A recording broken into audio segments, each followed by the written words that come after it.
Welcome to the November 15th legislative session of the Board of Trustees of the Village of Ossining. We will begin with the pledge.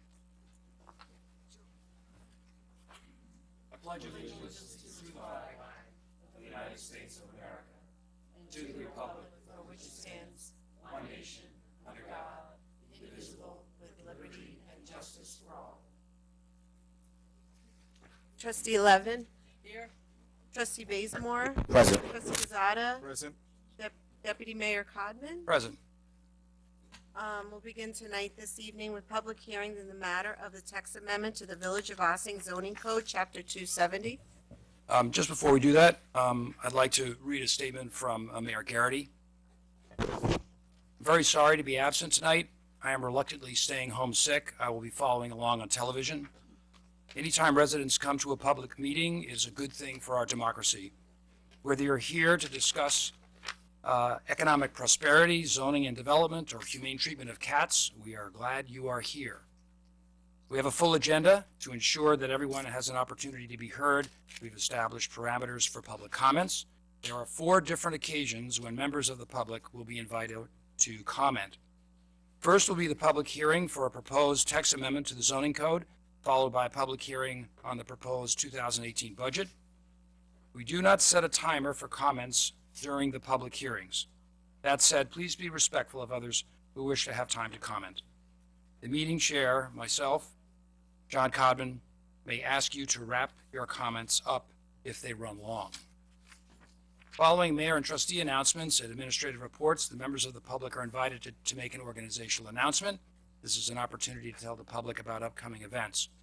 You may speak for up to 2 minutes. Next up is a 4-minute opportunity for anyone to speak about the resolutions that we will be voting on tonight. At the end of the meeting is visitor recognition, when the public is invited to speak for up to 3 minutes on any subject of relevance to the common good of the village.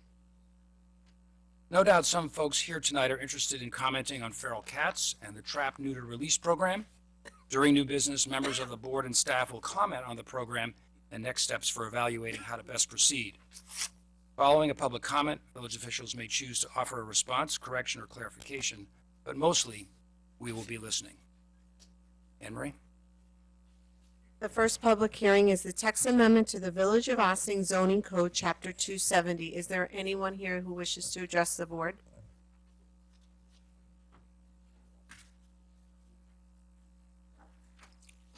Please state your name. Thank you. Yes, good evening. For the record, Daniel Loud with the firm of Cuddy and Fader, here representing the petitioners for this zoning text amendment. With me this evening also is our co-counsel, Mr. Anthony Monteleone, as well, and I'm also joined by some of the staff and representatives of the Cardinal McCluskey Community Services. Understood, Mr. Deputy Chair, that you have a very full agenda tonight, so I will be brief. I know we've appeared before you before, but for the benefit of the public record and those assembled and who might be reviewing, I will review the basics of the proposal. Our proposal is for a minor amendment to the zoning code to allow small-scale accessory residential use, which is accessory to educational uses allowed by special permit in the T zoning district. This would only qualify for properties of 1 acre or larger, and it would only be for those properties which are being reused. It wouldn't be for new development. It would only be for the reuse of existing buildings. Our particular situation is for 145 North Highland, but for legal reasons, the request is to amend the zoning code for the T zoning district in general. But I will, I'd like to just address that for a second. The T zoning district, people don't always know where they're located, but in general, if you look at the zoning map, you'll see that the T zoning district is along the Dale Avenue corridor, along Route 9 and Snowden.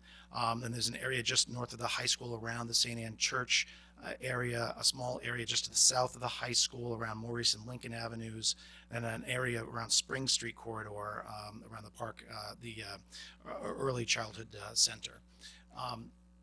This particular zoning district is generally dedicated to 2-family residential use. But it is, by nature of history, it does have a number of other uses already in it. And by special permit, it does allow additional uses, including senior living facilities and other uses by dint of special permit. So there are uses that are beyond sort of two-family that are in the zone or permitted by special permit. In the state of New York, educational use is a presumed beneficial use. And generally the case law is that accessory residential, that these educational uses are generally allowed accessory residential components. Indeed the zoning code with the T zoning district, it asks that the zoning district protect the character of the neighborhood and promote the public health, safety, and welfare. Well, the educational uses are generally presumed to be in the benefit of the public health, safety, and welfare, as long as they're regulated and reviewed, which municipalities have the ability to do. And our proposed text amendment does exactly that. It allows the planning board to review any proposal before anything would go forward, including appropriate screening and parking. It would also encourages owners to maintain property in keeping with the neighborhood, and this aspect of it, we specifically targeted properties which are those that would be reused, and the idea being that there are some historic properties, not historic in the sense of historical, but just properties that are sort of predate the T zoning designation, which are larger and that may not befit a two-family residential use. And that's typical of our facility at 145, the facility that we're looking at 145 North Highland. But there are some other larger buildings, sort of larger sort of mansion-style buildings that have, sort of are questionable whether they could really be continuing as a two-family residential use or even a single-family use. And so the idea is that this provides a tool for the village to have an opportunity to have an a regulated use that is in the community benefit. And it would offer a tool in a very specific circumstances for those properties which may not quite fit in what the current T zoning district envisions, but offers an opportunity for these properties to be used and maintained and in a scale and nature that is in keeping with today's use. So I just want to focus on the idea that we were before the planning board for several months reviewing this, and the planning board has provided back to you a positive recommendation that this proposal does make sense. It is very targeted in its approach. We are confident that at least in our case, it is an excellent use of the property. And in fact, in the zoning board, the phrase highest and best use was uttered in relation to our specific proposal. And it does offer a specific, it is very targeted. And I want to focus on that because we've been working on this for approximately 15 to 16 months, maybe even longer. Were we to go, for example, before the Zoning Board of Appeals for an interpretation, that the accessory residential use was permitted in association with, the proposed educational use that is especially permitted in the zoning district under the current code. I believe we would prevail in that interpretation, but that interpretation would apply to all zoning districts. That would apply to the educational use generally. That is not, I don't think, a result that the village really seeks, and we certainly didn't wish to force that upon the village, and Cardinal McCluskey's been in the village for a very long time, and they certainly didn't want to take that position with the village. So we feel like this is a very targeted and logical approach to the idea of what you can do with an educational use. I do want to sort of finalize this simply by saying that I know there's been some concern about how this may or may not comport with the comprehensive plan of development in the village. Well, we've taken a look at that previously, but I just want to specifically note that there are provisions that certainly encourage adaptive reuse, and that's what this provision does. And that was the result of a community survey. It's on page 98 of the plan, where respondents overwhelmingly indicated a desire to preserve the village's historic and architecturally relevant structures, even if it required the expenditure of local tax dollars to preserve unique historic places. Certainly, it wouldn't always be necessarily on historic register places, but I think in the instance of Cardinal McCluskey and other places where you have larger buildings, in our instance, it's a former rectory with a mansard roof, and it certainly has a unique architectural style. It's worthy of allowing this mechanism for zoning to protect and adaptively reuse the facility for a very small sort of natural use, which would be educational use.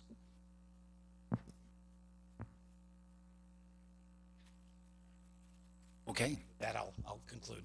thank I know you. have Thank a you full for coming agenda. and thank you for your comments. Appreciate your time. Appreciate that, absolutely. Please.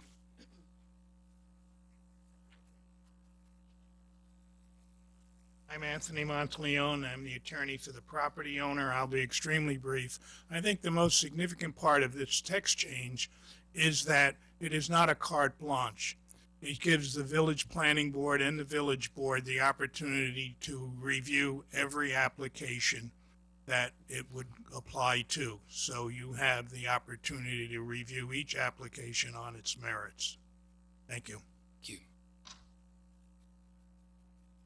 Is there anyone else who wishes to comment on this public hearing? Come up to the mic.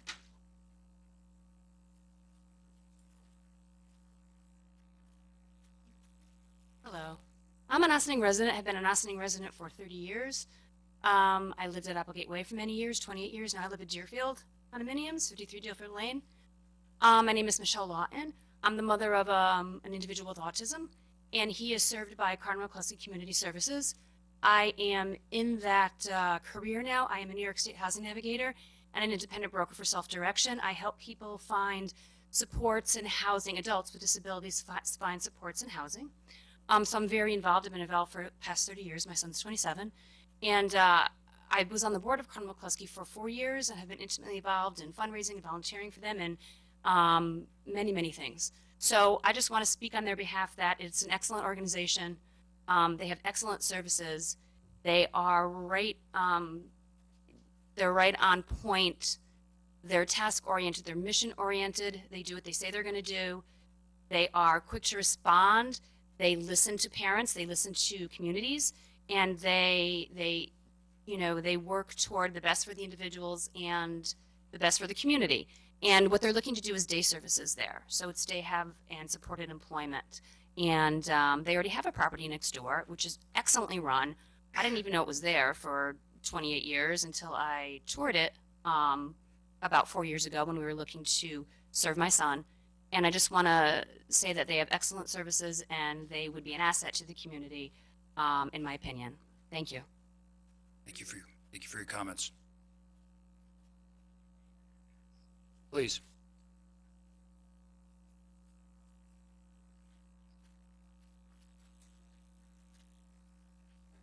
Hello, my name is Jennifer Fideli, and I've lived in Ossining pretty much my whole life. I currently reside at Eastern Avenue, which might actually be in the T-zone listening to the description. I'm not actually sure. I didn't know what zone I was in.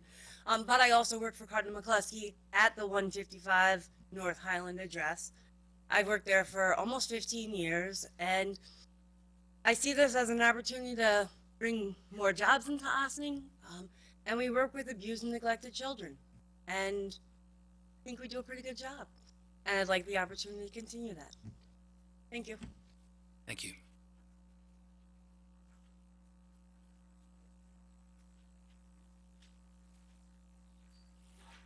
Anyone here else would like to speak on this public hearing? So we'll move into the next public hearing? No, I think we have to Oh. make a decision on the hearing itself. So, Trustee Quesada, did you want to Yes. make a motion? I would just like to add a couple things because I've been getting a couple of phone calls and emails in regards to this particular change on the zone. And I know our planning department has received some phone calls. I know our lawyer has received some phone calls. Not sure if the rest of the board has, but for some people on the T zone, it's not really clear what this whole change means. And I've been getting some of the complaints is like we targeting for a particular property because they've been some of them been watching our meetings, and as if you guys have watched the meetings, I'm the person, or one of the board members have been opposed to this kind of change. I think there's a different way to address some of these issues. This will affect the T-zone, which is a very large area in our, if you look at our map, is a very large area in our village. So I would like to propose, I have spoke to our lawyer, Stuart, and he had worked out more like a letter of clarification of what this means for our community. So I would like to send that out, put that in a blast. I have our planning department and our building department have that document ready if someone else calls and asks for additional details. So I would like to pretty much keep this hearing open until next time. We need to make a motion, right, to be a motion to adjourn, correct? Motion to extend the hearing. Well, That was, actually, you would just keep the hearing open. Right, just keep the hearing open. It's not required. all right, so It's just we're not- we're vacant of any Do decision. we have to vote on that, or is that stays open by default if we do nothing? We have to choose a date to continue that. I'm not sure if it's gonna be in November or December. Well, the public hearing stays open for as long as we choose to have it, and people are welcome to make written comments or in any way they want. There would be another opportunity at another public hearing that we'd have to be in a public session, in a public legislative session to close a hearing. So, Yes, you could either, Deputy Mayor, you could schedule another public hearing if you wished. You could simply keep the public hearing open for a particular date for written comments, but then there would have to be an application to close the public hearing at some point. So Okay.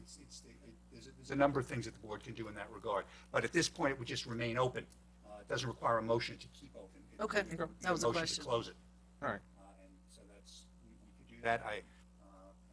We have I think the next public next legislative meeting is December 6th. And that would be our December meeting there, December 20th. That works. Last Correct. public? Okay. Thank are you you. okay with that? I'm Okay, So we'll keep this open until so the we'll 6th. we're going to keep the hearing open until, And I have a motion to adjourn the public hearing to December 6th. So moved. Second. All those in favor? Aye. Opposed? The next public hearing is the Village of Austin's 2018 tentative budget. So our new village manager is going to make a brief presentation, and then we will take comments on Thank you. the budget. All right, how many people here are really excited to hear about budgets? Oh, come on. Thank you very much in the back. It is exciting to be here to go through my first budget. Tom Warren, our treasurer, has been a wealth of information. The department heads have put a lot of thought into their budgets and how they're spending their money to help service all of you in our community. So it'll be a short presentation. I do want to say that it's pretty just an overview of things, so I'm not going to drill you with a bunch of numbers and things like that to put you all to sleep. So I'm hoping that it'll go pretty quickly for us all. I want to start by thanking our mayor and our trustees. They are the legislative authority for the budgetary appropriations, so it's through their actions that we get to spend any of your taxpayers' money. And they give us the vision and the direction on how they want to see that spent so that it serves all of you. So thank you to all of you. In 2018, I want to talk about some strategic initiatives. For me to come here and work in this community, it's really important for me to know what it is I'm here for and what we're trying to accomplish. And so the staff put together a list of things that were really important. And the first of them is really the police. They are going to be doing some implicit bias training. And I think all of you will be very excited about that. It's very important to the department. And I think it will really help all of our officers and our community work together. And it's a phenomenal training. I'm actually so excited about it for all of them that I've asked if we could maybe do it for the staff as well on another day. But I think that it's something that we all need to be aware of because of the diversity of our community. Second of all, there are so many plans out there, and that's what I've heard since I've been here. There's a downtown plan, a waterfront plan, there's this plan, there's that plan. Well, I think it's time that we all get them together and we come up with an action strategy. Let's figure out what we can implement, what are the quick things that we can do, and how can we work together to advance those plans. All of you have worked so hard, and you've given your time and your effort to put those plans together, and they have a wealth of information inside of them. And so it's time to bring that together, and that's one of the goals that I'm hoping to advance with the team for 2018. We're going to be updating our existing website to enhance our user experience, and we do want to have a stronger focus on public relations and marketing. I think it's very important if we are going to play in the game of economic development and bring jobs to our community, that we are portraying our community out there with all of the advantages that we have. You know, what's here? Why would people come here? Why do they want to open a small business? What other things do we need here? So we need to be getting that message out. And my background is in economic development, and a lot of the people that are looking for places for their new businesses are shopping the communities online.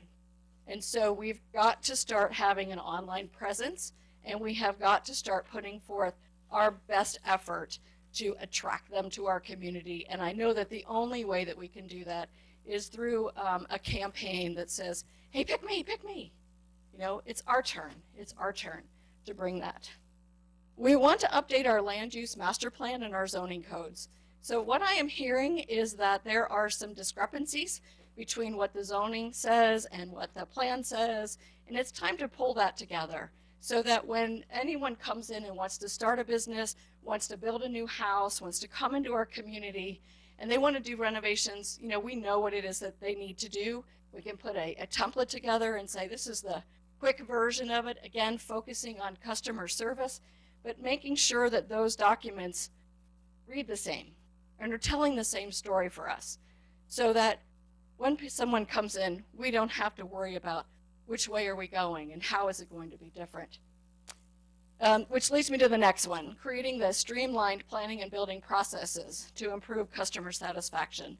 I have heard a lot of people say that sometimes it takes a long time to get things, and sometimes there's confusion over what is expected when you go to the planning board or when you come in to get a permit. And I see some nods in the back, thank you. We are also going to be putting everything in Spanish so that we can help our community as well. As far as our Latino community, I am starting to learn Spanish, and now I can understand why it's so difficult sometimes in that translation. But I think it's very important for us to recognize that there is a very diverse community of businesses that may not understand some of the rules and regs. And so that's one of the things that we're going to be working on again with the team. Lastly, we are going to be implementing a stronger code enforcement initiative.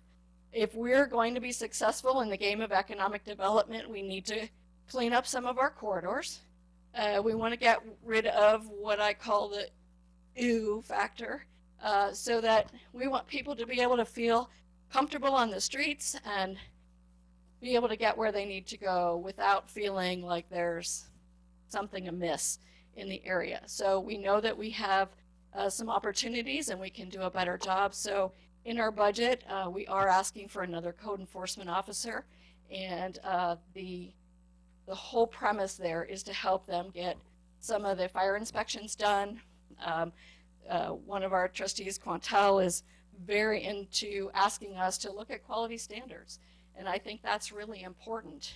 We want to make sure the families that are here, they may not live in the Taj Mahal, but they deserve a safe and clean place to live. And so we want to take a more proactive, now I'm just having a brain fart. Okay, somebody help me out here.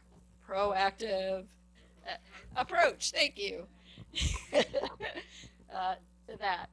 So I know you can't see this from far away. This is really just sort of a pictorial graph of where all of our money comes from. And about 64%, this pretty blue quadrant here, that's property taxes. And so it's real important that we share with you how we're spending your tax dollars. We do get some non-property tax, that's the red, some intergovernmental charges, some interdepartment charges, and some minor little things, but really the property taxes is really what drives our ability to do our job. As far as where we spend it, we are a public service agency. So without people, we cannot deliver services to the community. We have to be out there plowing snow. We have to have police officers on the street. We need firemen who are going to be responding. We need our public works department that fix the lights and fix the roads. It's a people-oriented business. So it's no surprise that 46% of the money that you all give us is on personal services. It's just the way it is. We have to have people to do the jobs. And a lot of times, if our customers, and I call them customers, that's all of you, are frustrated, sometimes it's because we don't have enough staff to handle the load that's out there. And so what we're trying to do is figure out how we can do it faster and better and serve you without having to add more people, because that's not really our goal. We do have a large amount of employee benefits, and sometimes people will get very nervous about how much we're spending in employee benefits. That number does include some of our retiree benefits, but I will tell you that in order to attract high quality people to our community to serve us, we need to be competitive in the market, and that's what we're trying to do. So as a new person coming here, it'll be one of my goals to look at where we are as far as competitive salaries and benefits, and really doing that analysis so that we can share that information with you and you can feel comfortable that we're doing the right thing. This is an expenditure by function, which really means this 32% here in this large chunk is public safety. That's your police and your fire.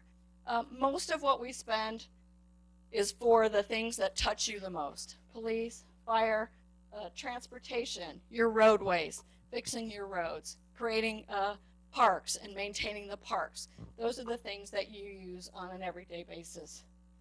This tiny little sliver here is our debt service, and we will talk about that in a little bit. So how many people really work for the village? Well, we have 183 full-time employees. And the large share right here, 35% are police and civilian police. They are protecting us, and so that is the largest part of our workforce. 24% is what we call Department of Public Works, DPW, and they are the people that are out in the streets and doing your parks and snow plowing and picking up your leaves. And so again, a very high percentage of employees. We have 11% that work in parks and recreation.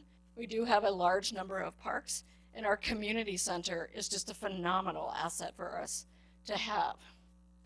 Water department is 8%. We have 7% in community development, 4% in finance, and 3% in management, which is management, IT, and legal, and 3% for the mayor and the trustees. So you can see that's really only 5 people. And then just a few others in some of the other departments. When we talk about funds, we talk about general fund, water fund, sewer fund. All of these are like running different businesses. And they all have their own set of books, and they all are operated independent of each other. So our water fund, sewer, Section 8, and debt service are accounted for in a different section. And I'm going to go through those very quickly. Here's our water fund.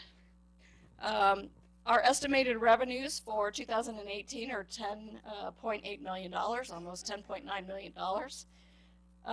The expenditures are 50% of that is our, where am I, administration. we spend we spend 13% of our budget on buying water. So although we have an ability to collect our own water from the Hudson River and to process it, there are times when the demand for water is greater than what we can provide, and so we have to buy water from New York City and other places. We do have $1.5 million in debt service. I think the village has been incredibly conservative when it comes to borrowing, and I think they're only borrowing what they need.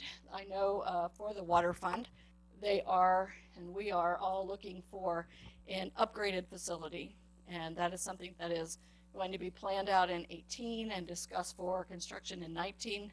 But we need a bigger processing plant so that we can accommodate growth. We not only serve the village, but we serve the town and some other outside customers as well. In the sewer fund, again, the largest portion of expenditures is administration and debt service. With the sewer fund, since we don't run our own plant, we are generally maintaining the transmission lines to get our sewage from wherever all of you live down to the county's facility. And so 22% of the money is spent on maintaining that system.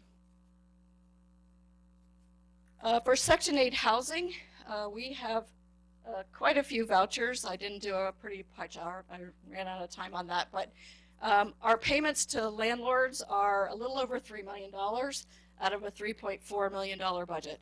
So the administrative cost is very, very low. We do have a little bit of equipment that we buy. We are required by HUD to have our own server and computer systems so that we can tap into the government systems, and they have to be secure. Our debt service. So we have serial bonds expenditure of $3.5 million. So 41% of our debt currently is for water. 6.9, almost 7, is for water filtration. We have 15% in the sewer. We have just a little bit in building improvements, and you'll hear some of our employees talk about needing some improvements in our own buildings, but again, we're very conservative about that. We do have tax certiorari accounts, and a tax certiorari is a claim against a property valuation by the assessor, and it's a lawsuit that says you valued me too high and you need to reimburse me. And then we have 11.8% is fire. The fire equipment that our volunteers use at all of our facilities are purchased through our debt. Then we have not quite 6% that go into our streets and our sidewalks, 2% for sanitation, and 6% in the recreation department. So the big question is this: what are the tax implications of this budget on your taxes?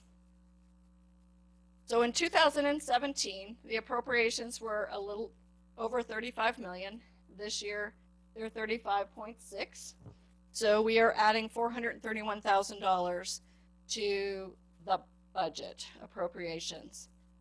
Total to be raised by taxes is 21.7 million in 2017. It's 22.2 million in 2018, which is approximately $463,000 additional. The rate per thousand is going to go from 10.8492 to 10.9558, which is about 11 cents per thousand. So on the average assessment here in our village is $311,689. So the average tax bill last year was $3,343.64, and this year will be $3,414.79 if the budget is approved as presented, which is $71.15 additional cost to the average homeowner.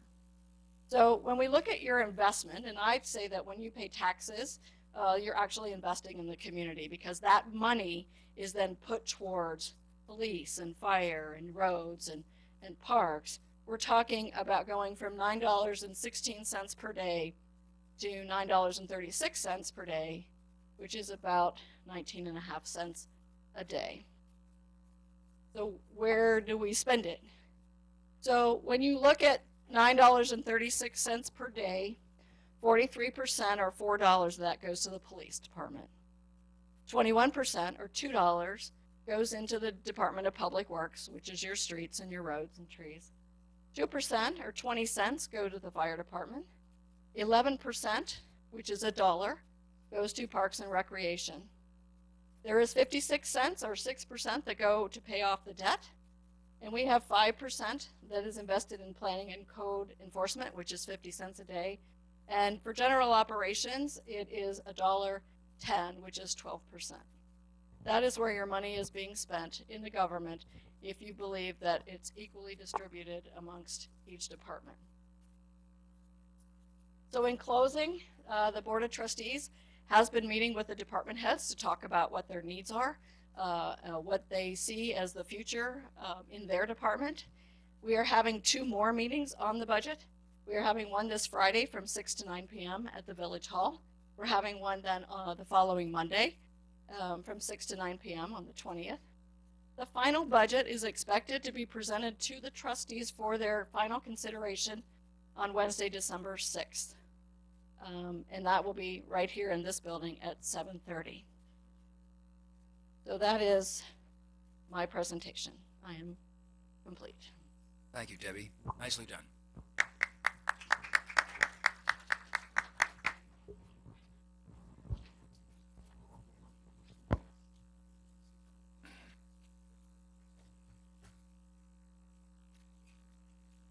Is there anyone here who wishes to address the board?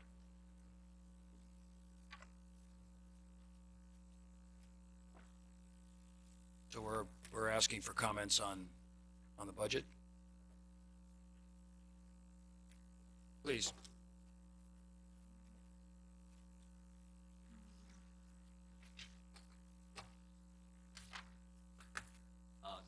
Two items. Frank Sylvester, 5 Butler Place, this village. Not to say anything derogatory about our village manager, but for the rest of the public, we're not drinking Hudson River water.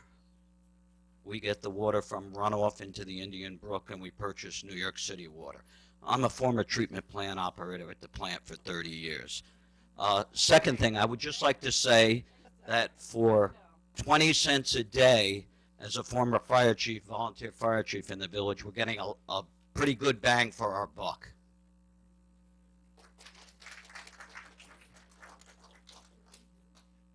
Anyone else?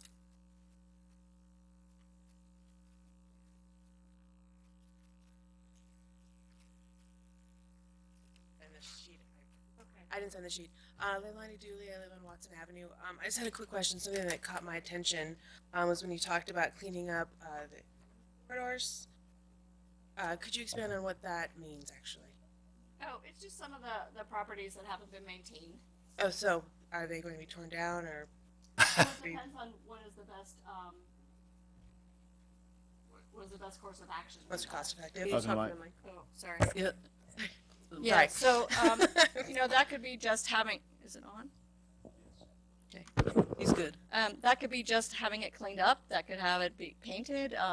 If it's abandoned, there may be a different course of action, but it's just looking at what's not being cared for right now. Gotcha. Do you have any areas that you're looking at now? No, I'm just getting started with this, so. Okay, gotcha. I just was curious. That caught my attention, so thank you.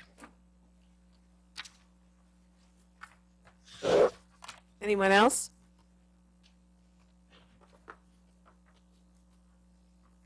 Someone's coming.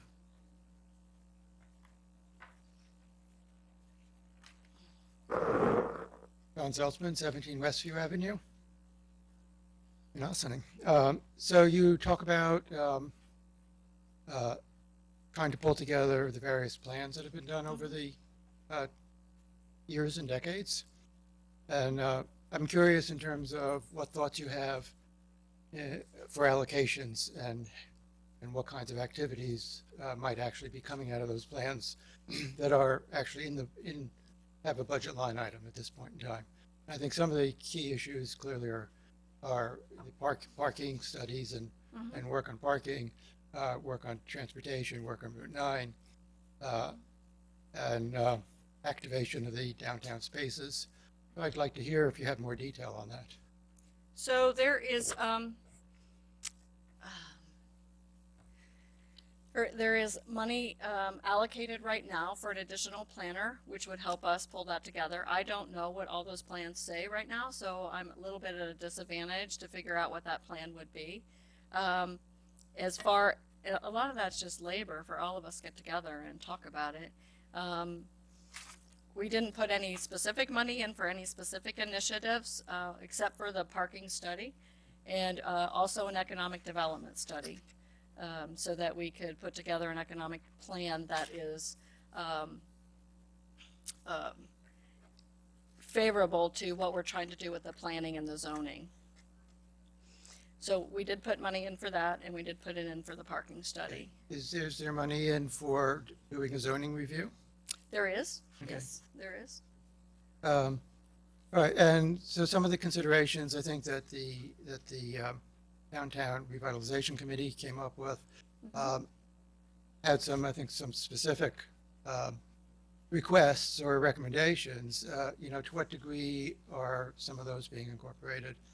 To what degree might there be some line items that we can say we can focus on that, you know, we're going to spend some money to do a charrette in, let's say, of the Main Street area, so that we can actually kind of inform an economic development study and inform a zoning study in terms of what we want that plan, that section of the for development to look like.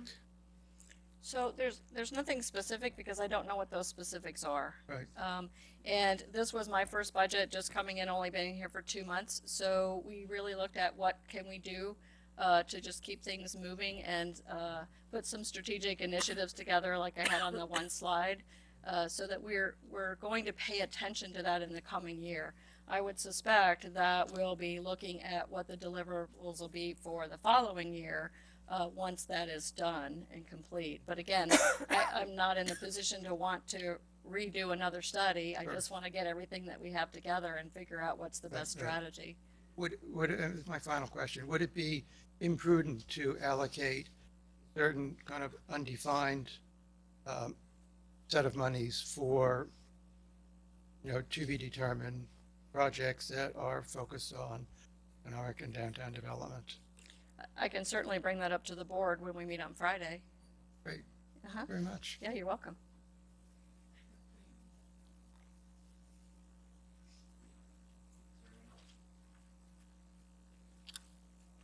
Can I have a motion to close this public hearing? Do, but comments come afterwards? It's up, I mean, we could,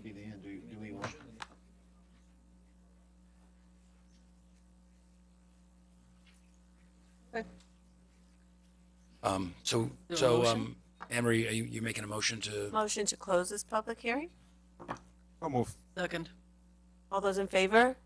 Aye. Opposed? Okay, so the next item on the agenda is administrative reports. Village Manager Deborah McDonald. I think I've talked enough, so I'll pass to Stuart. Thank you. Corporation Counsel Stuart Kahan. Thank you, Anne Marie. Good evening, members of the board. On tonight's agenda, we have two matters that involve Corporation Counsel. The first is a settlement of a small Stuart? matter. I don't know if it's me, but I'm having a hard time hearing you, so if we can move the mic up a little bit. Sure. Is that Thanks. better? Yes, thank you. Okay. I can boom like the best. Normally, yes. I'm a little surprised tonight. My radio voice. On tonight's agenda, we have two resolutions. The first is a proposed settlement of a subrogation action involving the Village of Ossining. It was a minor vehicle accident, and we've had successful negotiations with the other side's insurance company, and that's being presented to the board. That matter was discussed during last week. The second is the resolution with regard to Snowden Woods, and I can comment on that further when we actually have that resolution coming up. Law Department's been busy over the past couple of weeks. We were involved in a hearing today with regard to a 207C application, which has been hanging around the village for a while, and hopefully we'll have a resolution of that from the arbitrator within the next 45 days. Additionally, we are have been attending, just completed the Land Use Leadership Alliance program at Pace University, and visited a number of sites this past Friday with regard to affordable housing, and currently are taking a number of CLE courses through a New York Conference of Mayors on zoning and planning. So keeping up to date with what's going on in those particular areas. Thanks. Thank you. Police Chief Kevin Sylvester. Big crowd tonight, so we'll stay brief. Two things. Number one, we had a larceny from a vehicle last night, 2 nights ago, I'm sorry. So quick message for everybody, just a reminder to lock your cars. We ask people our 9 p.m. routine to lock your cars, remove your valuables, turn on your outside lights. It's an unusual occurrence for us, but every time something like this happens, it's a good reminder for everybody to take those safety precautions. In this case, our officers were able to find that person inside the car, which is always great. So quickly close that one out, but we only tell you about the good ones. But a good reminder for people that had everybody on that particular block locked their cars. We think that this could have been prevented. So prevention is always a good one. Just one heads up for the next couple of days. There's, I'm sure that people have seen, it's not necessarily ours, but on Pleasantville Road from Osage Drive right on the village line out into the village of Briarcliff tomorrow, there's going to be all that curb work's going to be done. So Osage Drive is going to be reduced to 1 lane between 9 a.m. and 3 p.m. So we're going to have some traffic delays over in that area. There was a little bit on 9A from Chappaqua Road South. So just if you can find a way to avoid that for the next couple days, that's probably best. If you're using those roads, leave a little bit early and allow yourself a little bit of time for the delay. Thank you. Thank you, Chief. Mayors and trustees announcements.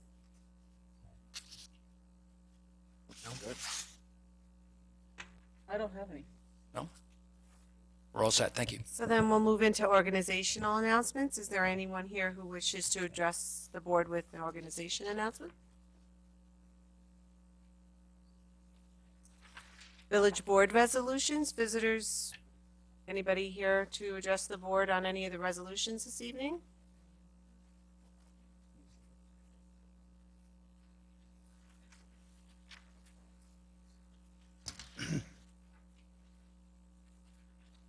I'm Nat Parrish. I'm consultant to Jeff Smith, Mr. and Mrs. Jeff Smith, and some of the other neighbors who are affected by the proposal, the basic proposal in this resolution that you're considering.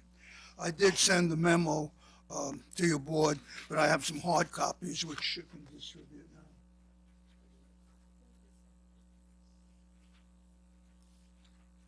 now. In the memo that I sent you, I was basically discussing the setting up of a date for a scoping hearing and pointing out that between the holiday season and the difficult issues that are involved in this particular project, which I outline in detail in my memo, I think that the earliest that a scoping hearing should be held is in mid-January, because boards primarily usually don't hold in the holiday season meetings and hearings on important issues, and this is a very important issue.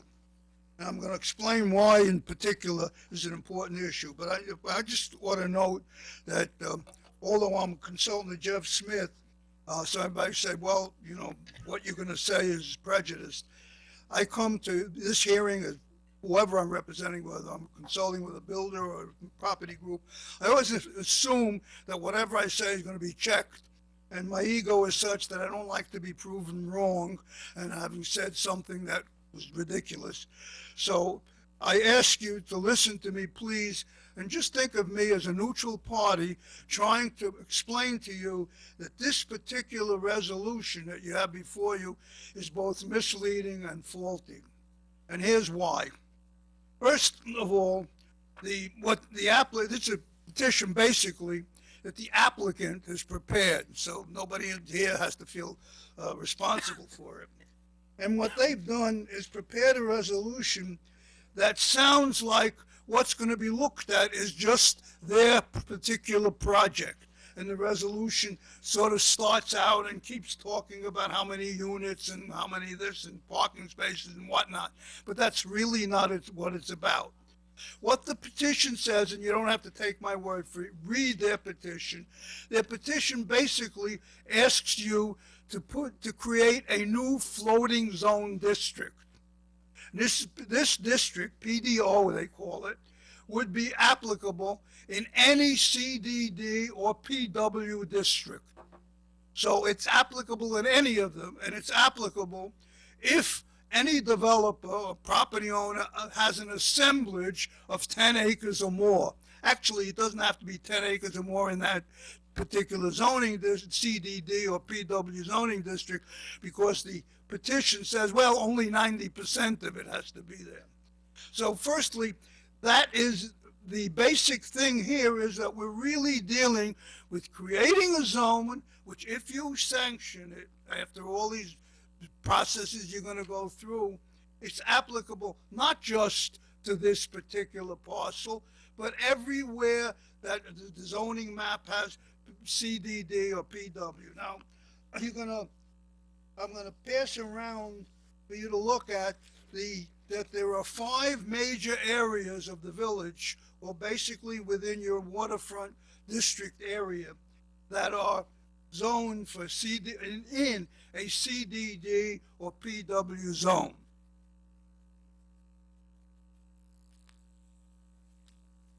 So basically, what this resolution should advise is that the EIS is going to examine the creation of a zone which will affect 5 different zoning areas in the village of Ossining, and allow within that area anybody who's assembled 10 acres to have a total change in density, height, bulk, everything else, subject only to the decision by the village engineer, not anybody else.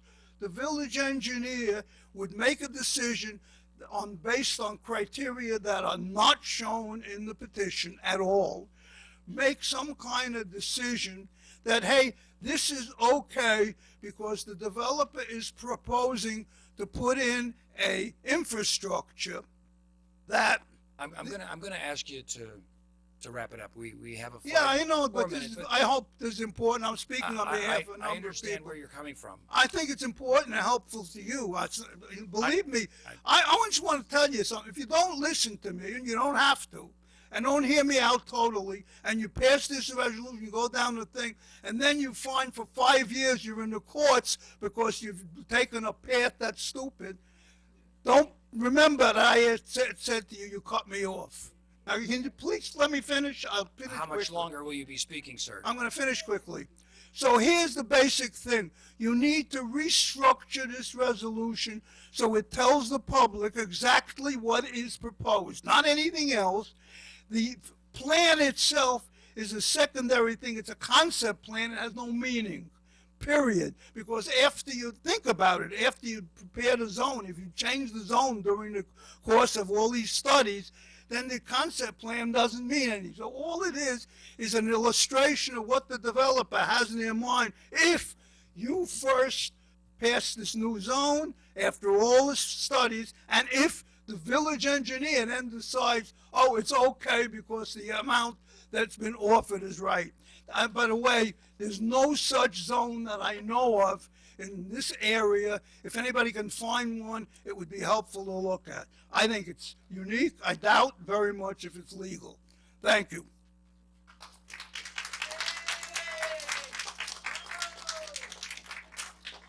Deputy Mayor, may I just make a comment? Okay, we'll Corporation Counsel will make a comment. Just 2 things in response to what Mr. Parrish said regarding the scheduling. I just want to let the board know that with regard to 2 recent projects in the village, Avalon and Victoria Home, the scoping sessions were both one on December 21 and one on December 18. So for scheduling purposes, that should be known in terms, because I know Mr. Parrish has raised the issue. The points that Mr. Parrish has raised are precisely what would be raised at a public scoping session. And that was the idea of setting the public scoping session. So I appreciate everything that he has said, but I want to point out that those are my items that in fact will come up at that point. Thank you, sir. Good evening. My name is Clifford Davis. I'm counsel for Jeffrey and Lynn Smith on Beach Road. I'll be brief. I believe it is premature to go ahead further on this application.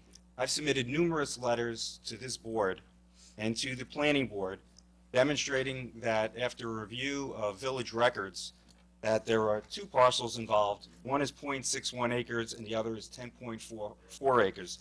In the resolution, it refers to 14.122 acres.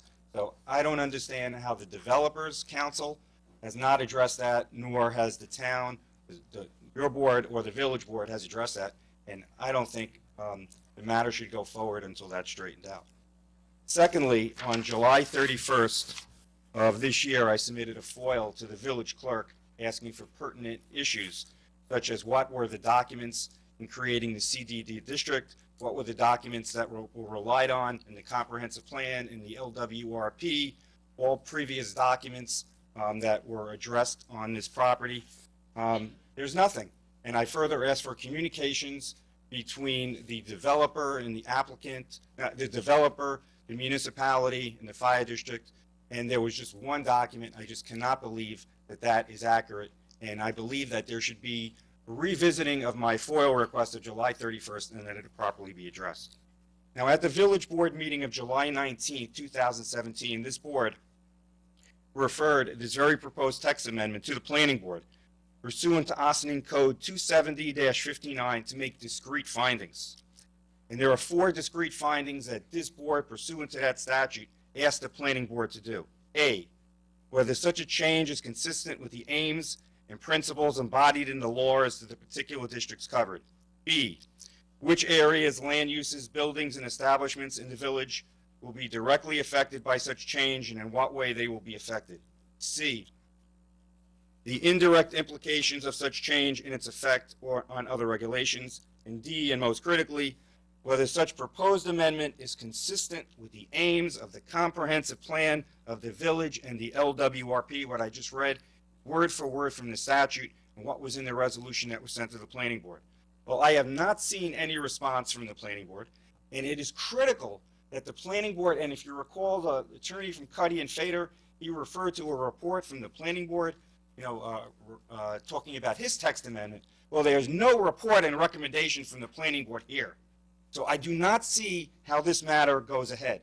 The very purpose of Section 270-59 is for the planning board, an expert planning body, to properly evaluate whether the proposed text amendment is consistent with the comprehensive plan and the LWRP before this board engages in a full-blown, expensive, secret analysis.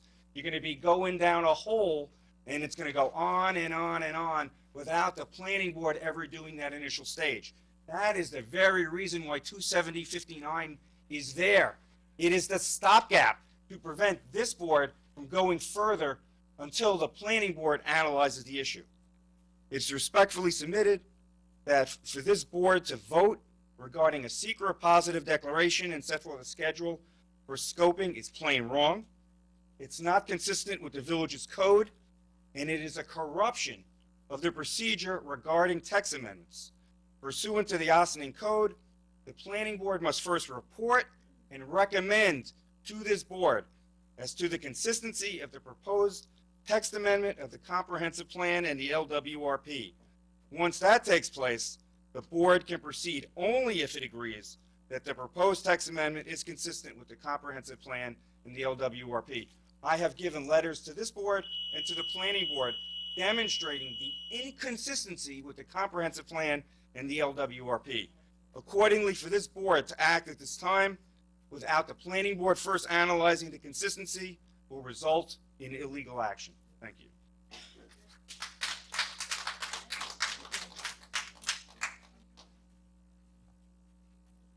Members of the board. Corporation Counsel, I'm sure you have something to say about that. So. Just a few comments, if I might. This matter has been discussed with the planning board, And sure, again, I'm doing that. This matter has been discussed with the planning board, and council has in fact correctly quoted section 270-59. In order to make the determination that the planning board requires, there is a necessary SECRA analysis, which is the positive declaration that is being taken by this board, and then will be the environmental impact statement.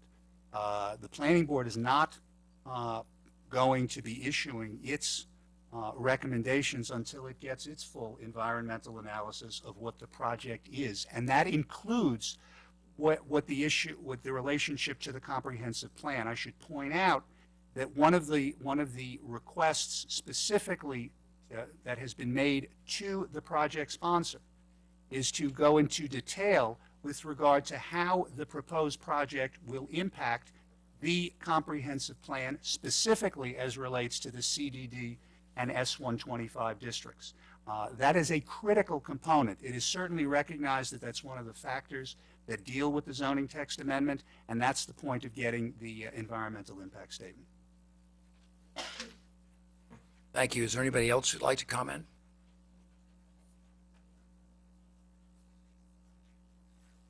Good evening, members of the board. My name is Joe Ariel. I am the attorney for the applicant.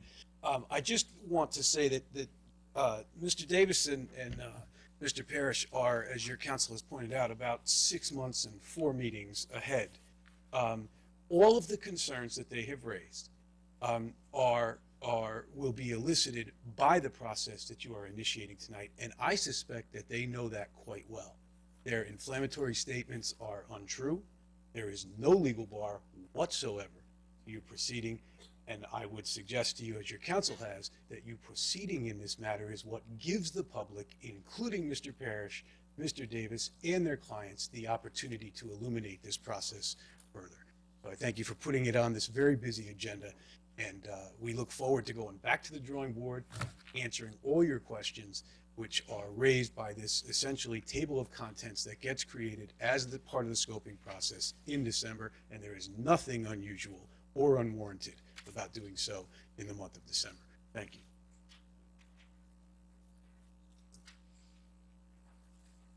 Is there anyone else who wants to comment on this particular resolution or any other resolutions? Hi, my name is Kathy Deskamp. I'm a resident on Beach Road. I just wanted to comment to Mr. Khan. I don't think the issue regarding having the next meeting in December, whether it be 15th, 25th, December 31st, is the issue, more than that the documents were submitted today, and it's a matter of having appropriate time to review them. A lot of the parties in our neighborhood are out of the country for the holidays. They're not even going to be around for the next 2 weeks. So I think in fairness, I don't know if it's the end of the world if it gets moved to January. It's not that it's going to be in December. It's just having proper time to review it since the paperwork was just submitted today. So, I mean, I'll make a comment about that.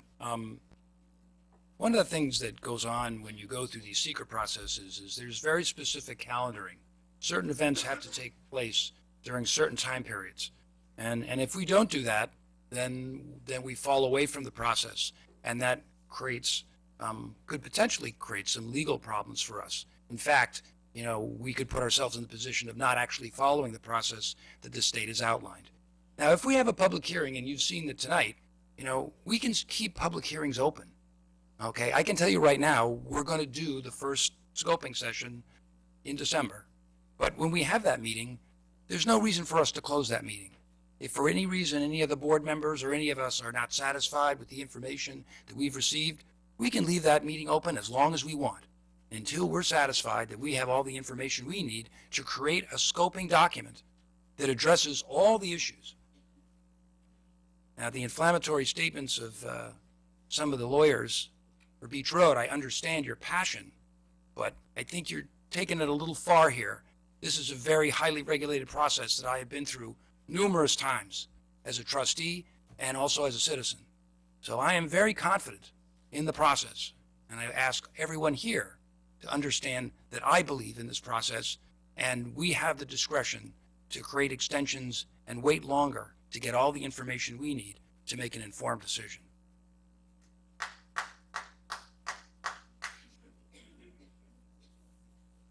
Thank you, Skip. Appreciate that. Yeah, I listen.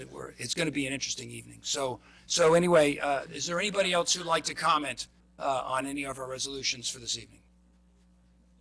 I'm a resident of Beach Road as well. I would like to know if there exists any kind of legal protection that would allow interested public individuals to have time to review the documents and the papers that are relevant that have been discussed this evening. Corporation Counsel. Thank you, Deputy Mayor. All of the documents will be uploaded onto the village's website, the planning board portion of the site. There is a section that says SECRA, and under that section will be the petition, all the documents received to date, including any resolutions, including the draft scoping document. So folks will be available to see that. We'll have documents also available at the public library. So anyone who wants to see it, please do so. If anyone has any questions, they can get in touch with my office with regard to that. But there will be multiple locations where those documents can be viewed, both electronically and in hard copy.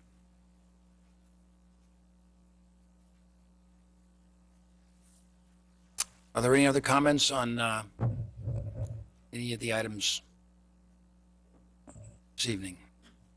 If not, we'll. So we'll move into our board resolutions this evening. Letter A, approval of minutes, November 1st, 2017, regular meeting. Resolved that the Board of Trustees of the Village of Ossining hereby approves the minutes of the November 1st, 2017, regular meeting as presented. Do I have a motion? So moved. Second. On the board? All, Madam Clerk? all those in favor? Aye. Opposed? Letter B, approval of voucher detail report. Resolved that the Board of Trustees of the Village of Ossining hereby approves a voucher detail report dated November 15th, 2017 in the amount of $787,925.68. Do I have a motion? So moved. Second. On the board? Madam Clerk? All those in favor? Aye. Opposed? Letter C, Litigation Settlement Authority, New York Central Mutual Fire Insurance Company, ASO Valerie Salone versus Village of Ossining. Whereas a notice of claim on behalf of the New York Central Mutual Fire Insurance Company, ASO Valerie Salone, was received in the office of the clerk on July 31st, 2017, and whereas following discussions with the representative from New York Central Mutual Fire Insurance Company and the Village's Council, a settlement of the matter in the sum of $5,697.24 was agreed to. Now therefore be it resolved that the Board of Trustees of the Village of Ossining hereby authorizes and directs the Corporation Council to settle the claim New York Central Mutual Fire Insurance Company, ASO Valerie DeLeon versus Village of Ossining, and authorizes payment in connection with the same to the claimant under the terms of said settlement. Do I have a motion? So moved. Second. On the board? Madam Clerk? All those in favor? Aye. Opposed? Am I reading this? Okay. Resolution issuing positive declaration of significance in scheduling a scoping session for the proposed Snowden Woods project and amendment to the Village of Ossining zoning code. Whereas the Ossining River Associates petitioner submitted a petition to the Village of Ossining Board of Trustees for a zoning text amendment, which proposed amendments involve the petitioner's property, which according to the petitioner include approximately 14.122 acres, primarily in the CDD zoning district, with 3.12% of the petitioner's property in the adjacent S-125 zoning district. And whereas the petitioner's property is bounded by Snowden Avenue to the south, Old Croton Aqueduct to the east, Beach Road and Sandy Drive to the north, and public and private property to the west.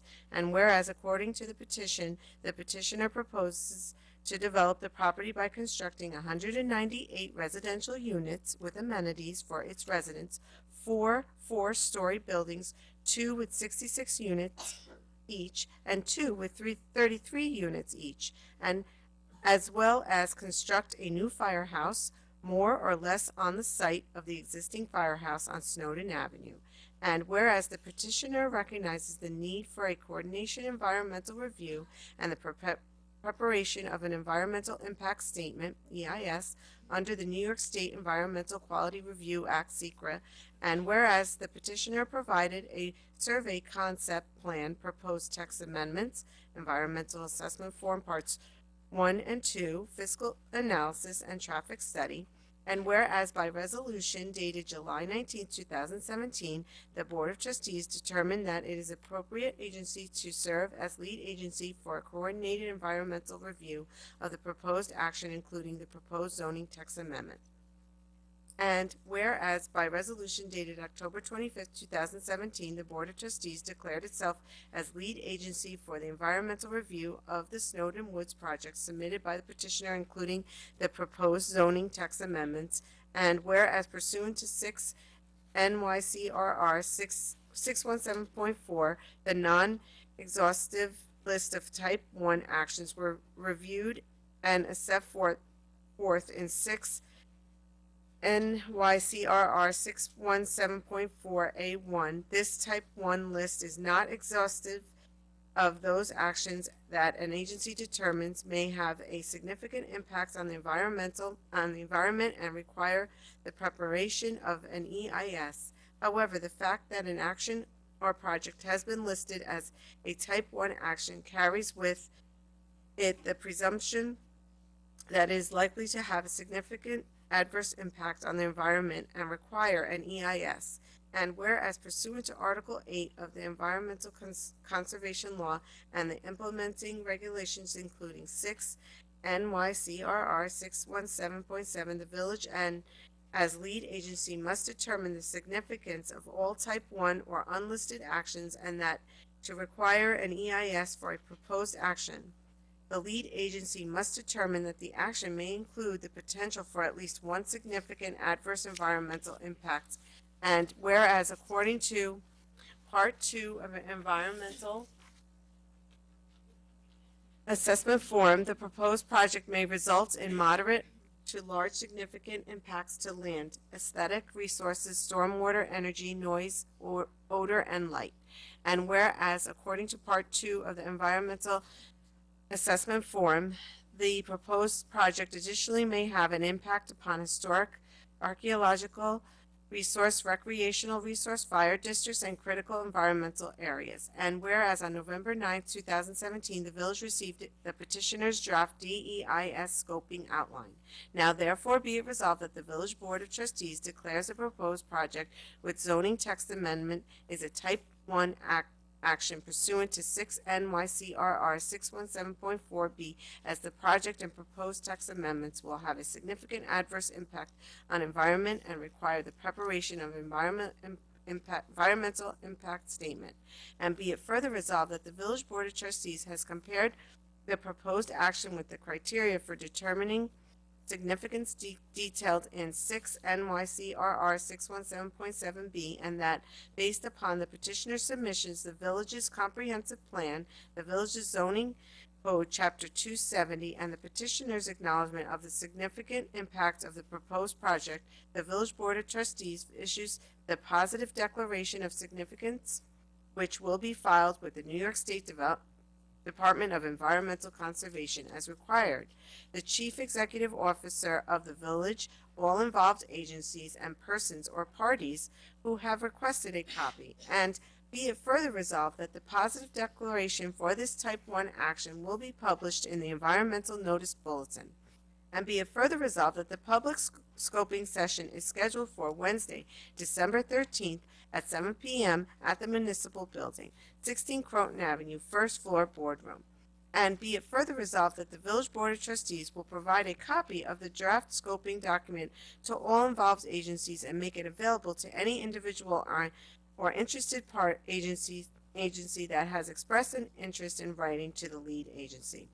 And be it further resolved that pursuant to 6 NYCRR 617.7d, involved agencies should provide written comments reflecting their concerns, jurisdictions, and information needs sufficient to ensure that the EIS will will be adequate to support the secra findings. And be it further resolved that in addition to the public scoping section, the Board of Trustees as lead agencies will accept written comments regarding the draft scope, and the Board of Trustees will determine when the public scoping session is closed and the date for the acceptance of the written comments. Do I have a motion? So moved. Can we second and we can, I'll second. on the board, please? So, you know, when I first got this job, the whereases and all of that attorneys write, honestly, it's sort of mind-boggling. And this is from a person married to an attorney, so it's really, I have to tell you, pretty intense. Just hearing it read, after all of us sitting here have been very involved in it, let me just say that the most important piece for me, not only as a trustee, but as a citizen, person like all of us living here, is that the most important takeaway is that there is a part for public conversation. And that is what I think John was referring to, both in writing, and you don't have to be here. If you're traveling, you get it digitally and you send us emails. You send it to the attorney, to the village manager, to one of us, to all of us. It's all the same. This is a big project with a long timeline, with lots and lots and lots of steps. So I highly recommend that you read it, and you can email. You don't have to be in person, or you can come to the public meetings. You could ask all that you want, behind the mic, in front of mic, because that's what I would do, okay? And that should be the takeaway. There's lots of time for public hearing. Go through the steps, read what you have to, ask the questions that you want of the people that you want. They're available to you. And then pay attention to the process. And I think that's what John basically saying. And we will keep it open as long as necessary. And all the attorneys in the room with all of the drama all understand that this is the way it works, not just for this project, from all of these types of projects. And we're following, I think, a very legitimate process that we have been involved in for quite a while. And I appreciate what you said, John, because you've been involved in it, I think, intimately. I mean, as a citizen, as you said, and also as a trustee. So please give us your comments, whether you're here or not here.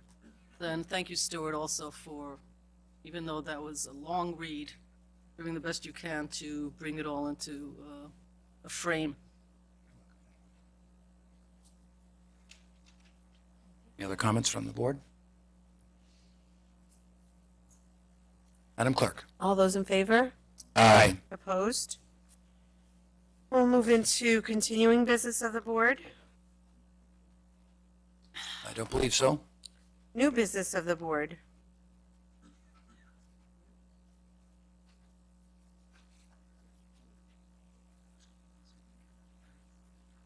There's something new we Was were there? gonna, was there, Was there something the mayor wanted? well, there's a statement Did she we asked me get to a, read. That you read it earlier, right? Well, there I'm not are two seeing statements anything. she asked me to read, so. That was done already, right? Well, no, but she asked me to I'm read something sorry. before we start the public comment, so. Okay.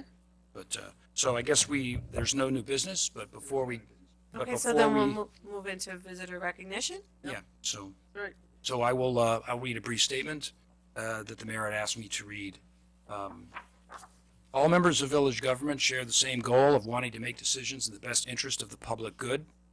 She would ask that everyone who comments tonight attempt to adopt a mindset of assuming the best intentions of everyone in the room.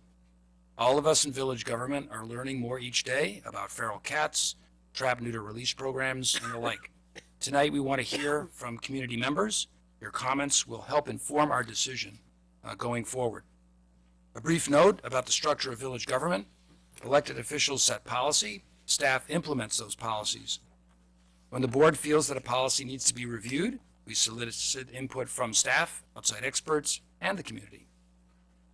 We will reiterate, following public comment, village officials may choose to respond or make clarifications, but I think mostly we're just going to be listening. At the November 29th work session, the board and staff will discuss our policy, including any ways we may improve it for the benefit of the whole community. That meeting will not be open for public comment.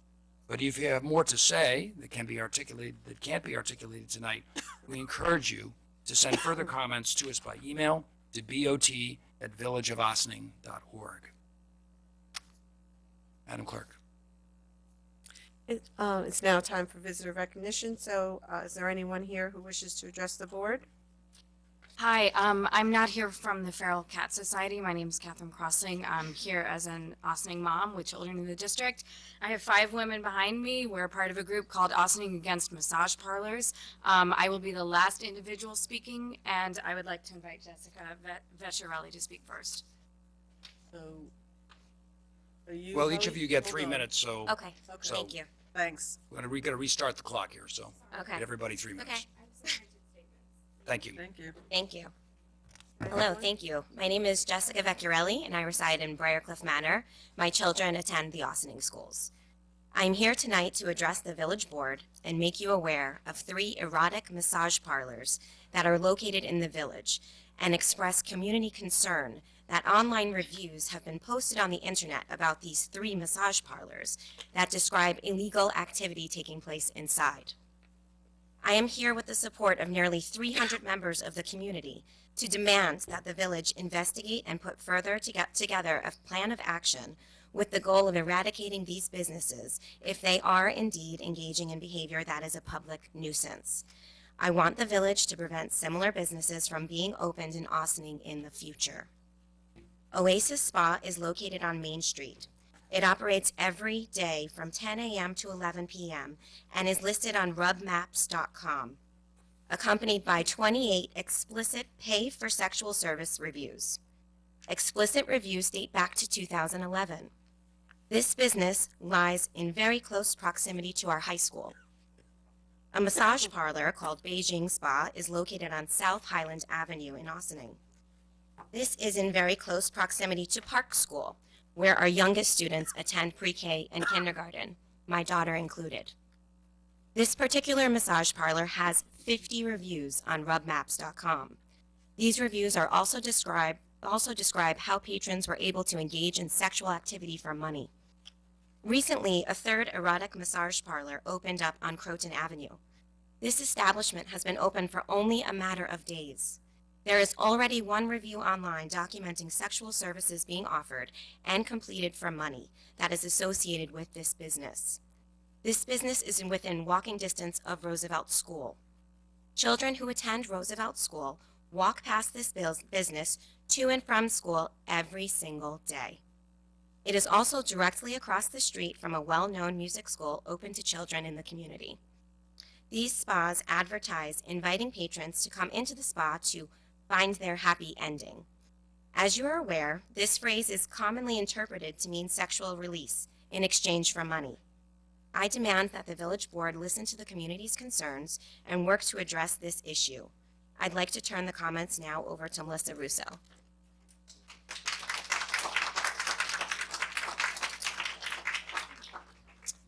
I'm Melissa Russo, and I live in Ossining and have 2 children that attend Ossining schools as well.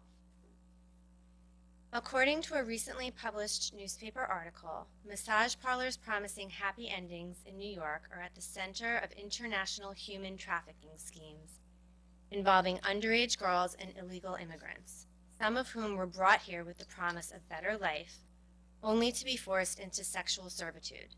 These establishments are starting to crop up in greater numbers after previous crackdowns by authorities in 2014, and their crimes extend far past prostitution. With the assistance of sites like Backpage.com, the owners of these sex shops can update advertisements daily and better avoid scrutiny from law enforcement. Authorities note these parlors are typically staffed entirely by women, many of whom are forced to live at the store and are often underage. Illegal immigrants are specifically preyed on and threatened with deportation if they do not follow instructions. This is a human trafficking issue. It's not just prostitution. Women are often kidnapped from other countries and subsequently brought to the U.S. Their lives and the lives of their families are threatened in order to terrorize the victims into obedience. This is also an organized crime issue. Massage parlors in other states have been tied to well-established criminal mafias. No longer an urban issue. These organizations are flourishing in the suburbs due to lack of government and community awareness and lack of a clear plan by authorities over how to prevent these businesses from infiltrating the community in the first place, and no clear scheme to eradicate these types of predatory organizations once they take hold in the community. I am pleading with Ossining to develop a plan to halt further spread of these businesses in our community and to formulate a plan to remove those that are already here and operating currently. I'd now like to invite Elizabeth Harlow to speak.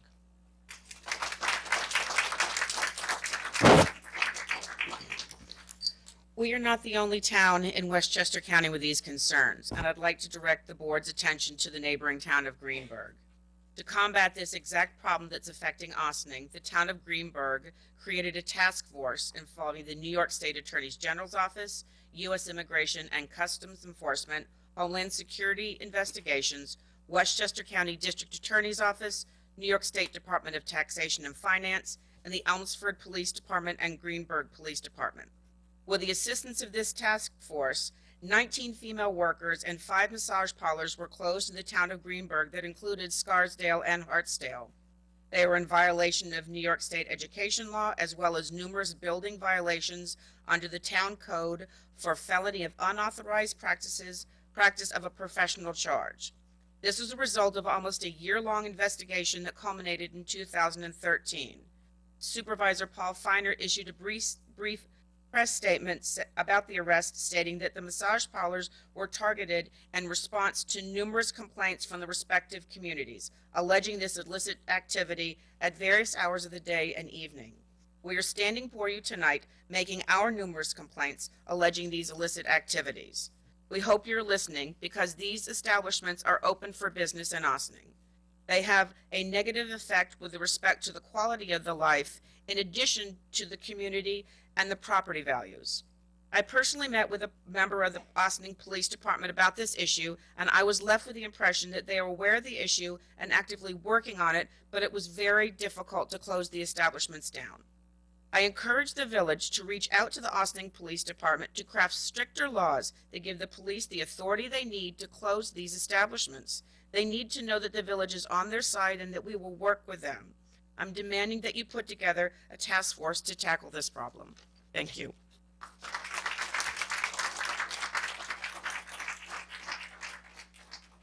Good evening. My name is Melissa Miser. I'm an Ossining resident with 2 children in the district. I'm also a licensed massage therapist for the past 12 years. Legitimate therapeutic massage businesses are not difficult to identify. They will be listed in the phone book, have professional signage out front, and plenty of honest reviews on the web, as well as professional website. They will not apply for a license with the village, listing their business as cosmetology. Above all else, legitimate massage service providers will not advertise on rubmaps.com, backpage.com, or Craigslist. Any use of the title massage therapist, masseuse, or masseur, or any derivation of the title within the New York State requires licensure as a massage therapist. To be licensed as a massage therapist in New York State, you must be of good moral character, be at least 18 years of age. To meet the professional education requirements for licensure, you must complete high school or its equivalent and graduate from a school or institute of massage therapy with a program registered by the New York State Education Department as licensure qualifying, or its substantial equivalent in both subject matter or extent of training, provided that the program in such school or institute shall consist of classroom instruction with a total of not less than 1,000 hours in specific subjects satisfactory to the department. Complete coursework in anatomy, physiology, neurology, myology, kinesiology, pathology, hygiene, first aid, CPR, infection control procedures, the chemical ingredients of products that are used and their effects, as well as the theory of massage and bodywork therapy, and have completed a course in CPR within the 3 years prior to licensure. In addition, an applicant must also submit evidence of English proficiency. The specific requirements for licensure are contained in Title 8, Article 155, Section 7800 of New York's Education Law. The vast majority of employees working at massage parlors that advertise on RubMaps and Backpage have no formal training and are unlicensed. This is illegal. It is also a health and safety hazard and a public nuisance. Massage parlors delegitimize trained therapists. Other towns, such as Modesto, California, have temporarily banned new massage parlors from opening and existing parlors from expanding or relocating in order to write new ordinances to deal with those establishments that operate as a front for prostitution and human trafficking. I urge Ossining to do the same. I also encourage the village to regulate the business's hours of operation, validating of their employees. I now invite Catherine Crossling to speak.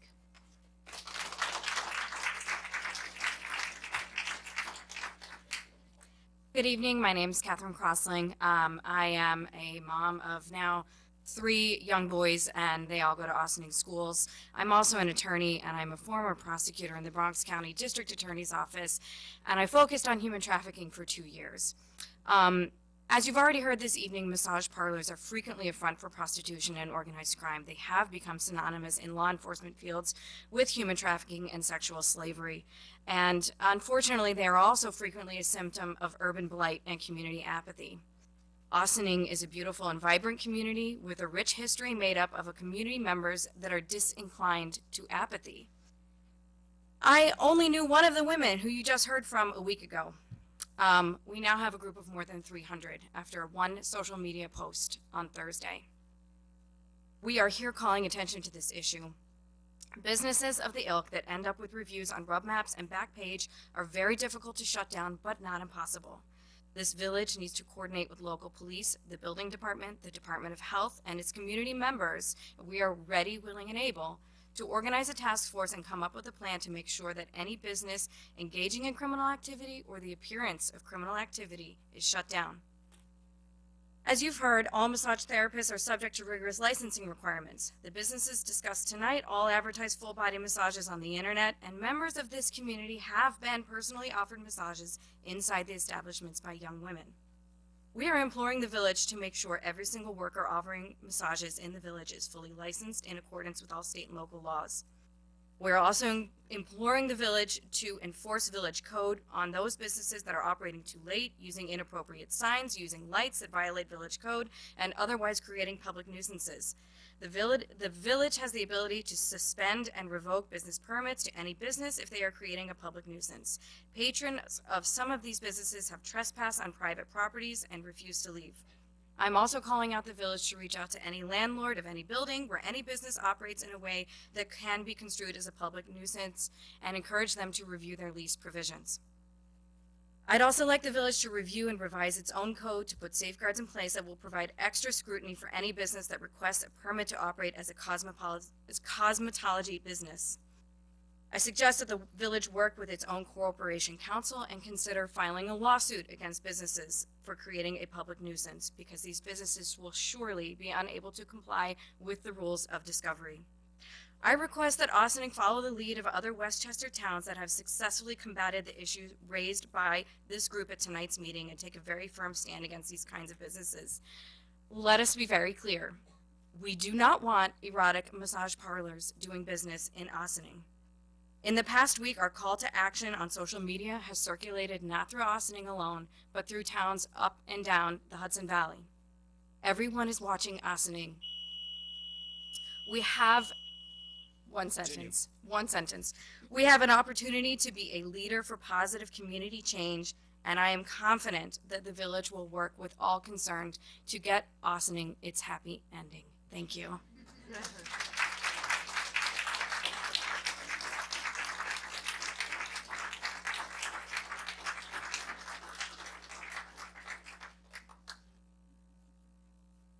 Thank you. Chief? Wanna- You know, not so much a comment. I'm taking notes down because it was all written as speeches. So I'm sort of taking some key takeaways. Number one, I understand the language used, but be assured that this Board of Trustees, village management, code enforcement, police have all been highly involved in the aforementioned new business that has opened up.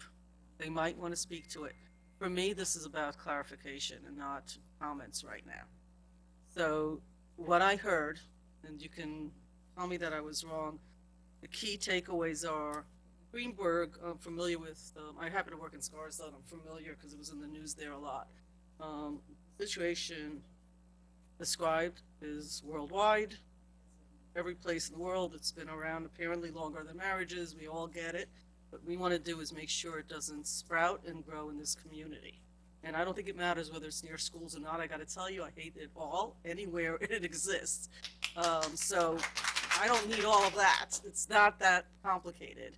What I like that you said was, and I think are doable, so I'm going to actually request this, is a task force. And I'm guessing by looking at, I should be looking at both sides of the room, I think, but at this side of the room, because that's where the group came from, is that some of you would be willing to be on a task force, that there is a model of a task force that you like, that you investigated in Greenberg, something that we can do. You'd like us to look at legislation with Corporation Counsel, closing businesses, not letting new ones open. I think we have to think about that a little bit, because there are, every time we do something with one category of business, it affects other categories of businesses. It becomes a little bit of pump. People who run small businesses have a tough life to begin with, but I'm getting the sense of that.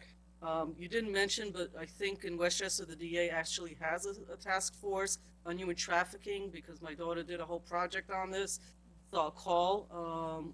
There's actually 2 DAs involved with this.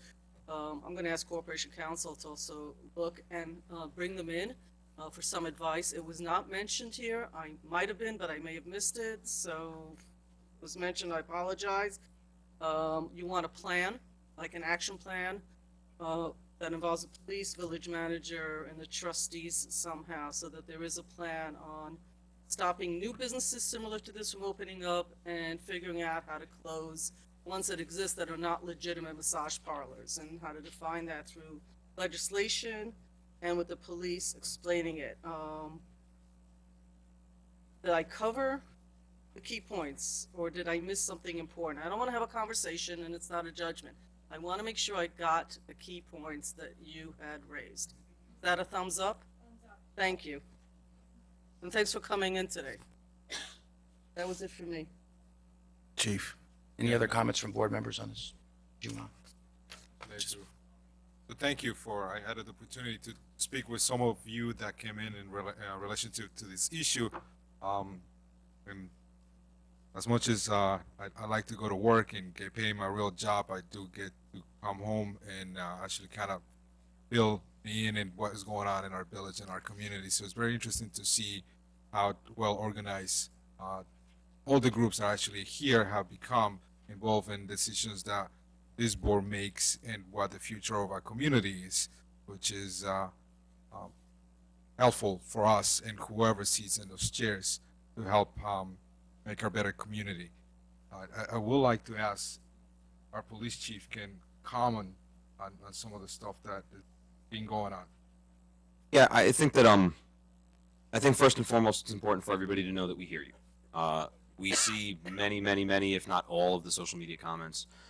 More than a few people that are here have either reached out, stopped by, or been visited by either police officers, detectives, or Lieutenant Giorgio himself, who's the head of our detective division. One of the things that those of you that have already spoke to us have heard is that there's not a whole lot that we're going to be willing to say right now. And the reason being that when you conduct an investigation, one of the first things that you can't do is tell everybody what you're doing, because obviously those that we're investigating would then know and change their behaviors. I can tell you that of the things we've heard about today and comments to things going back in time, we're not going to necessarily disclose what we have done, but I can tell you that if there's been an accusation, we've investigated it. If there hasn't been an arrest that you've seen, it's because we haven't been able to accumulate enough probable cause in order to make an arrest. This, like any case, if in fact true, is difficult to prove. That's the process that we have in our country. So I assure you that we're going to put every resource we have available into this.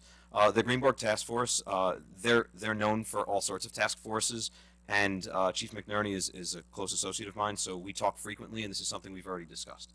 So I can only tell you that if in fact these things are true, I assure you that we'll bring this to a resolution. We ask for some patience, because I think that if any of you heard that police officers felt frustrated or like they weren't able to do enough, it's that we're not going to wrap something like this up this week. It's going to take a little bit of time, which requires a little bit of patience. And if you don't hear from us in a few days, sometimes that feels like we're not doing anything. It doesn't. It just means we're not done yet. So we try not to project our actions in front of people. We're now on television talking about it, so hopefully they're not watching. But we're working on it. That's the message that we need to share for right now. And as soon as there's updates available, for certain, you're going to hear from us. I just have one comment, village manager. One of the things that was mentioned was a business permit, and I'm not for certain we require businesses to have an open, like if I'm opening a business, there's a permit. Is there a permit here in the village? So I wrote that down because I thought that was a very good point that they brought up. I'm not sure that we give business occupancies for someone who moves into a business that's it zoned and was currently doing something that was approved. And so I think that's something that I'll go back to the planning department and review with them to see what's available, and then perhaps I could be part of the discussion in the future about what we may or may not want to change. And just being mindful that, again, we always talk about streamlining processes and not being burdensome to businesses, but there's a way to be able to address various issues that come up with our businesses and still be easy to the new business owner. Great. So I look forward to your further recommendations on that matter. Thank you. Well, thank you very much for coming and bringing this to our attention. You've done your homework, and there's a lot of takeaways. I mean, I got a whole page full of notes on the back of here. So you're obviously looking at it from a lot of different directions. And I think that as we've seen other municipalities, it's a multi-jurisdictional situation. You know, we're talking about getting federal immigration involved. There's the state, there's the county, there could be any number of different ways in which we can approach this. And I think that's the way we're going to get the best success is to work at all the different angles. The certification part in particular was of great interest to me. So thank you all for coming and speaking about this particular issue. Really appreciate it. And did anybody else want to comment about the parlors? Because if not, we have people who are here to comment about other things in the village. So I'm happy to hear any other commentary. Anybody wants to start? I think there are some people that are interested in talking about our feral cat policy, so I want to hear them. So.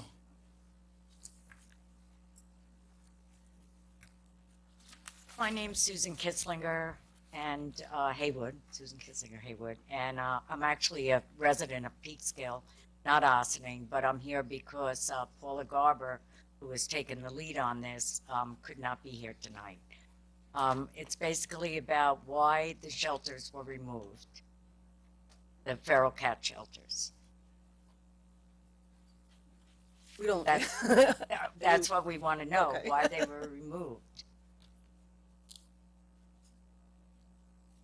Well, I mean, there was a decision by administrative folks within the village that made a decision to do that. Right. I think that, you know, in retrospect, maybe we could have dialed that back, but yeah.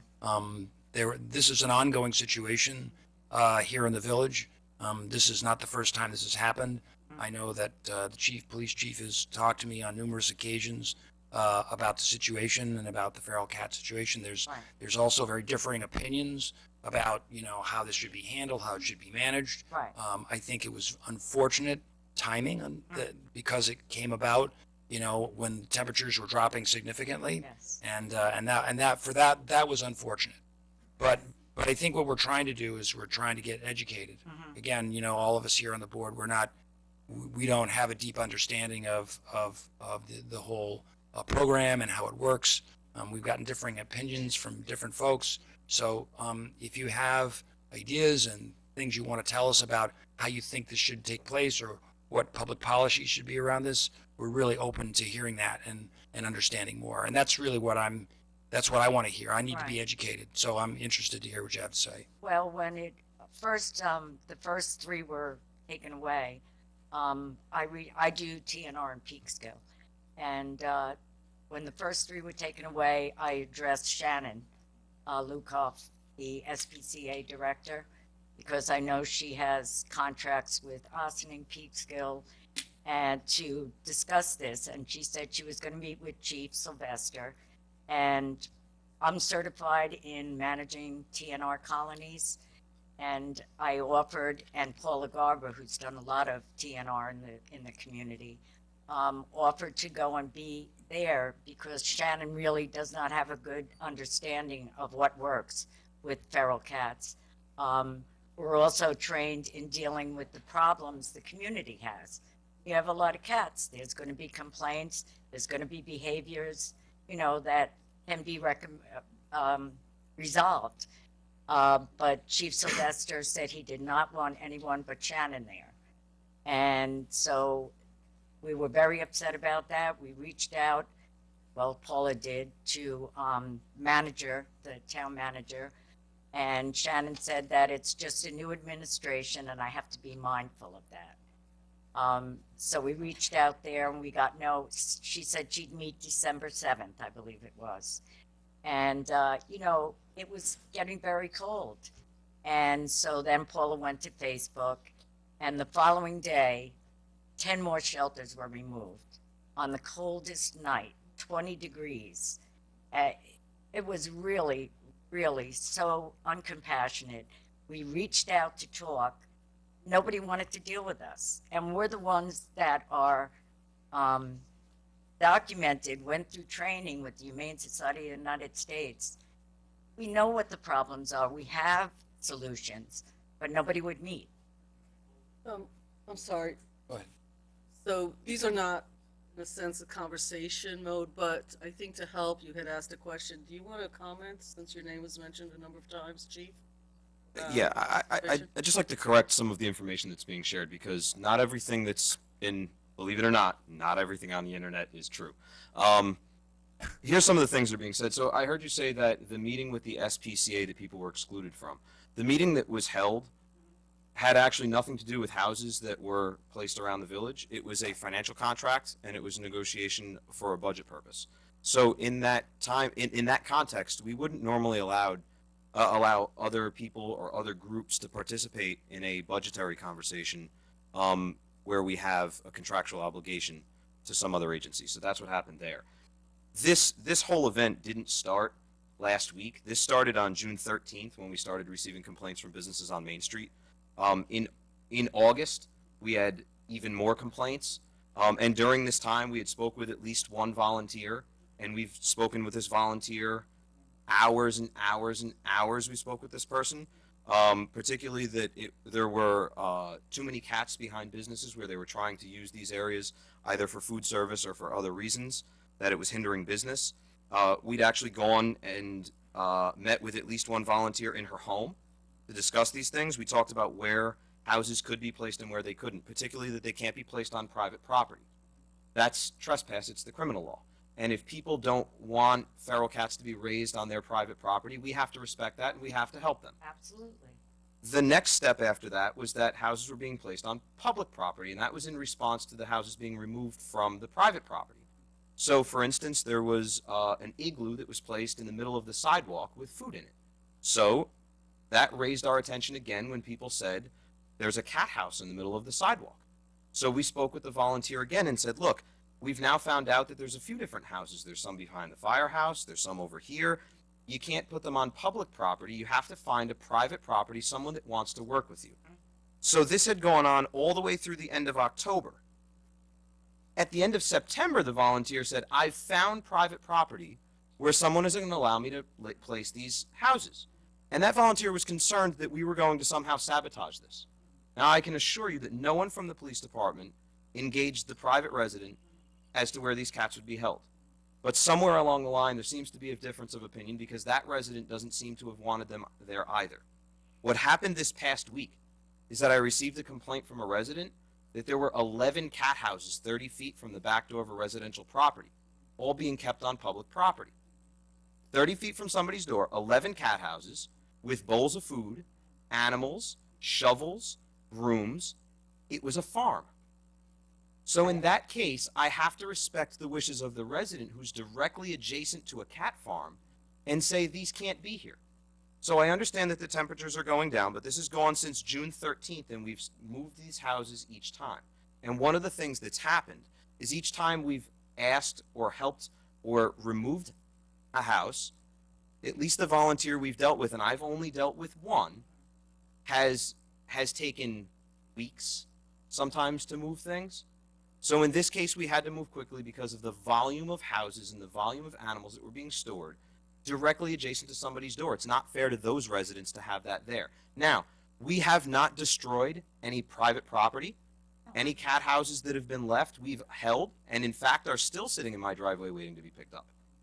We've worked with this volunteer and said, look, we must find a private place for you to store these. Now, if the board decides to change something and allow for it on public property, that's a possibility. But right now, we're simply enforcing the code. But the things about going out and removing houses in response to a comment is absolutely not true.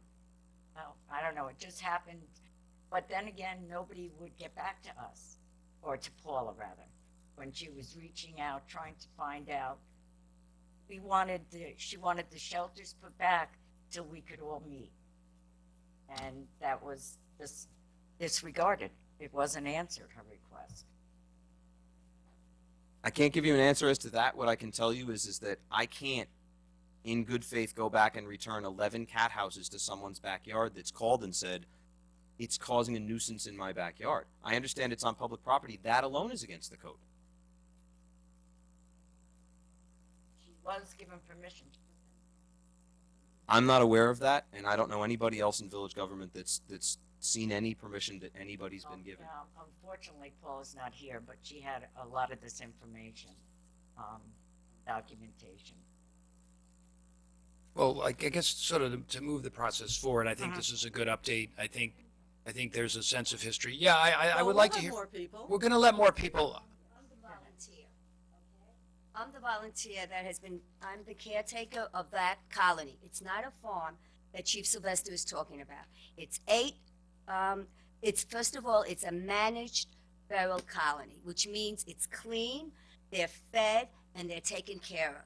They are neutered, they are rabies shot, and they manage the mice in that area, okay?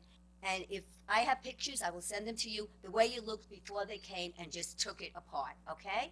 It is not a farm. There were 8 cats there that were healthy, that were not destroying property, and that just slept in their shelters.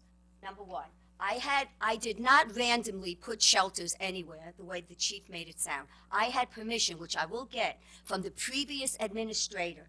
I think it was Administrator Lyons. I don't recall. It's a while ago, to put it on municipal property. These particular 10 shelters, as I guess in reward to what I was doing to the TNR. I've been doing TNR for almost 10 years for this community. I had permission. They were there for 5 years, with the knowledge. Chief Sylvester knew, the village knew, they knew it was there for 5 years. Why they chose, without even discussing with us, to maybe we could come to some resolution, why they chose to take them away without even having the courtesy or being humane, and taking them away without giving us a chance to maybe relocate them, find it. They just came randomly, took them away, and I received a call from Morrow telling me we have picked up your shelters. We did have a meeting, I believe December 7th. That is, these are cats that are used to living in shelters for 5 years, and this is equivalent to putting a house cat outside in the cold, okay? But I do want to stress 2 points. I had permission. It's not a farm. If you speak to anyone that has seen that colony, you can speak to the people in Open Door, because it was directly behind the Open Door parking lot. As a matter of fact, you can speak to the sanitation men when this colony was formed 5 years ago, when I was thanked because there were like 50 cats around there that they called me in to TNR on my own time and money, and we had to put some to sleep, and what came about was about 15. Now they're only 8 because they do die from the elements. This is beneficial to the community and to the cats. I mean, this is really, I don't know what else to say. I had permission. It is cruel and inhumane the way it was handled. We weren't even given the consideration to let the cat stay there till some kind of resolution was done. That is totally inhumane. I mean, Well, listen, okay, that's all I want to say. Before we even started this, I apologize for that. Okay, I am sorry for what happened. It was not the best way to handle this. We're not perfect in municipal government. We do the best we can to serve the community. And I know you're passionate about this, and I understand that, and we want to make it right. Okay, we But want then to the create a shelters till policy. some kind of resolution is done. Well, we need to Because figure it That's out. what we need to do. Exactly. And it's, again, I stress, I had permission from the firehouse, and I had permission from the municipality. So it's not a random act. I had permission because the new administration comes in, I understand they want to enforce new laws. Have the humane and the courtesy to discuss with the volunteers what you would like to implement, and at least not be inhumane and be cruel and just take them away. I'd like to know, could you please tell me, sir, who has the authority to remove the shelters? I was told it's the police department. I was told it was the village administrator. I would like to know. Could you answer that question for me? Well, I mean, there's a couple of jurisdictional issues you have here. I mean, part John, of it. I do. I mean, at the end of the day, you know, there are laws, and the laws are enforced by the police department. So the police department has the authority to leave them there or to remove them. Is that it? Well, now there's two different things. You have to separate these things. One is what? Well, Yes, explain to me. I'm just saying that we obviously have a policy that doesn't work. There were communications that didn't happen. Okay, and listen, we can revisit what happened. I understand, and you should have that chance to express your frustration. And I'm listening to you, and I feel for you.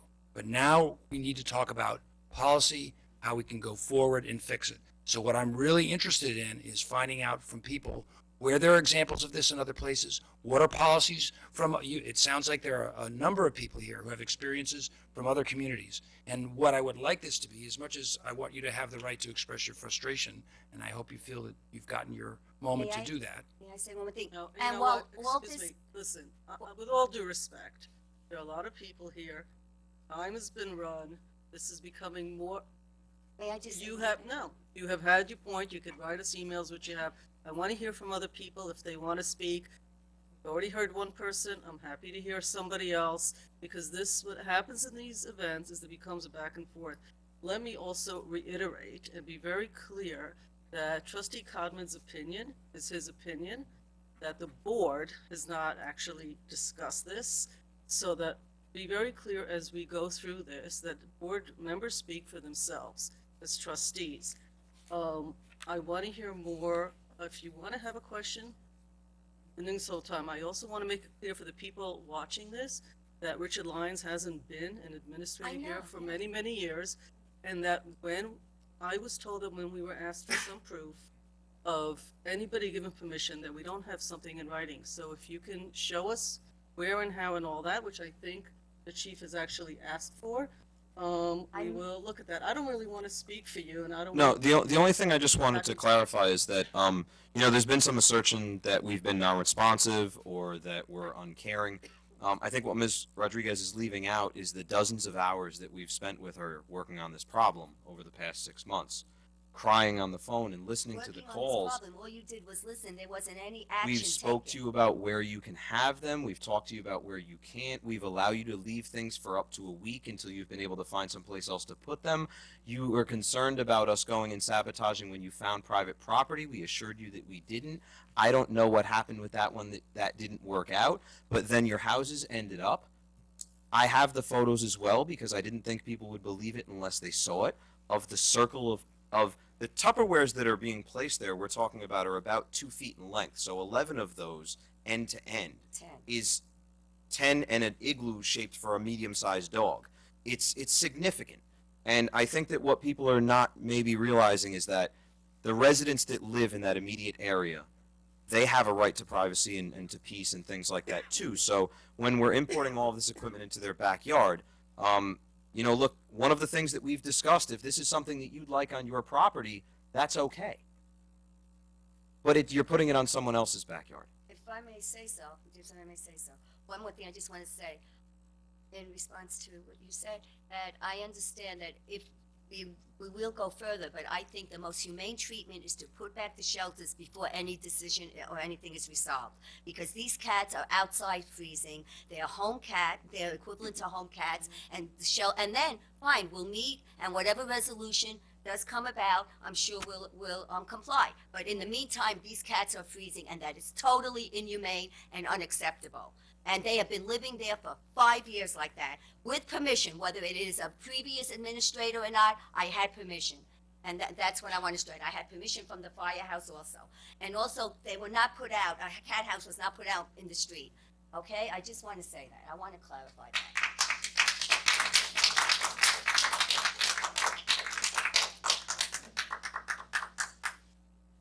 Hi, I'm Susan Kaminsky. I have some information. I am a representative on behalf of the Humane Society. I'm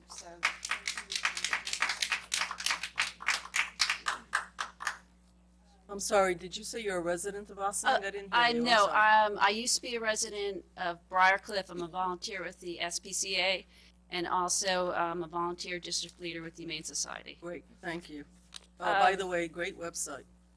Oh, the Humane Society? Yeah, fabulous. Okay, thanks. Thank you. Also, I want to clarify something. It's trap, neuter, return, not release. But here, mostly just to say thank you. I know that you've been in discussions with the Humane Society to address the problem. Well, I guess it's a problem. The feral cat situation in Ossining, and that we look forward to working with you for a quick and humane resolution. That's all. Thank you. Thank you very much.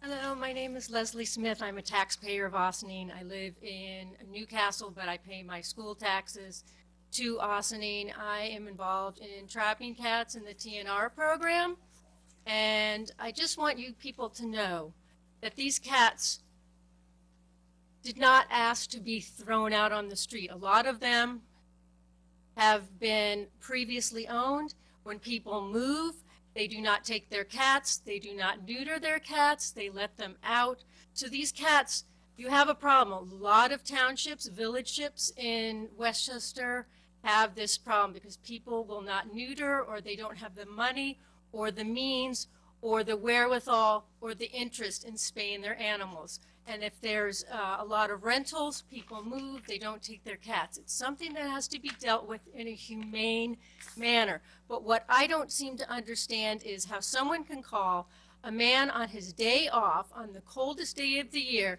and remove these shelters without any resolution, any discussion with the town. And Chief Sylvester, you and I have had a discussion in the past when you first came on as chief with Mrs. Green and myself. I was trapping on Spring Street, and you threatened us both with arrest if we continued doing what we were doing. We volunteer our time and our money to do this, to help the situation of these poor cats.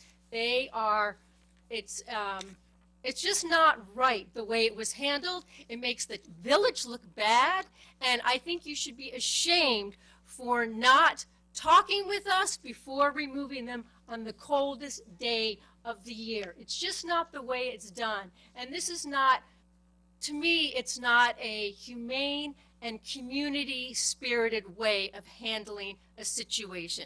Thank you, and I do pay my taxes to Ossining.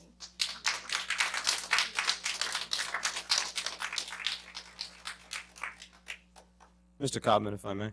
Yeah. So just there was a comment there about threatening arrest and some other residents. There were some comments, a conversation in the past when we had a rabid cat that had bitten one of our employees about practices of feeding cats, and it wasn't dissimilar to the situation we're having right now, where a particular resident was feeding a cat on a sidewalk in the area of Spring Street and Lafayette. The conversation was that you cannot go outside on a public street and leave animal food on the ground and then leave it unattended. So that resident was upset that she wanted to be able to leave the food on the ground and walk away because the cats have to be fed. In that case, very similar to the conversation I've had with Ms. Rodriguez, the resolution was that she found private property to be able to feed those animals on, and to my knowledge, she continues to feed those animals on private property. So just to clarify, the police department's never made any statements that we don't want people to care for cats or to feed animals. We're simply saying that it has to be done in an appropriate location, an appropriate container, and those are the two things that were the issue on Spring Street. when there was not a threat of arrest. There was a plea to comply so that we didn't have to write a ticket. I'm gonna ask you to just sit down. Okay, you've had your opportunity to speak. But I was in I the think you same and room with this I gentleman, think and that's what I happened. think you need to sit down and have your conversation with Chief Sylvester between the two of you. Good evening. My name is Deborah Pangle. I have a cat rescue group in Briarcliff called the Cat Squad. I've been doing rescue work for many years in Ossining. You know where people are residents? This is a... No, I was told in an open forum that I'm allowed to speak. I'm a member of the cat. There's no way we want to We'd hear like it to know from. who's speaking. Oh, Deborah Pangle. And you live? I live in Briarcliff. Thank you. I didn't hear you. I apologize. Well, all right, easy. Okay, come on. Let's one at a time here. Can you sit down while I speak? Waiting for my chance. I don't like this I don't like this intimidation. Now, now, Would you now, ask now, him to let's be be seated civil while here. I speak? It's not yet. But let's just... Sylvester, I don't like someone standing behind me. We all waited in seats. Could you Skip, please... if you could just Come to a meeting once in a while. People line up to speak. Would somebody please take care of this situation? Okay. Go ahead. Control, Mr. Mayor. Okay, please. Easy. Stop. Listen, Stop, let's please. have a discussion here, please. Okay. All right. Please go ahead. Yes, thank you. I just wanted to make a couple of comments. We are members of the Cat Protection Council that was created in 2014 by Alley Cat Allies, which is the largest cat advocacy group in the United States. They go into communities to educate when there are situations like this, because education and working together is exactly what is the remedy for this. And in my opinion, what's really lacking here is a total ignorance by the village members, by the council, by the police as to how you work together, because you in this community have the cat problem.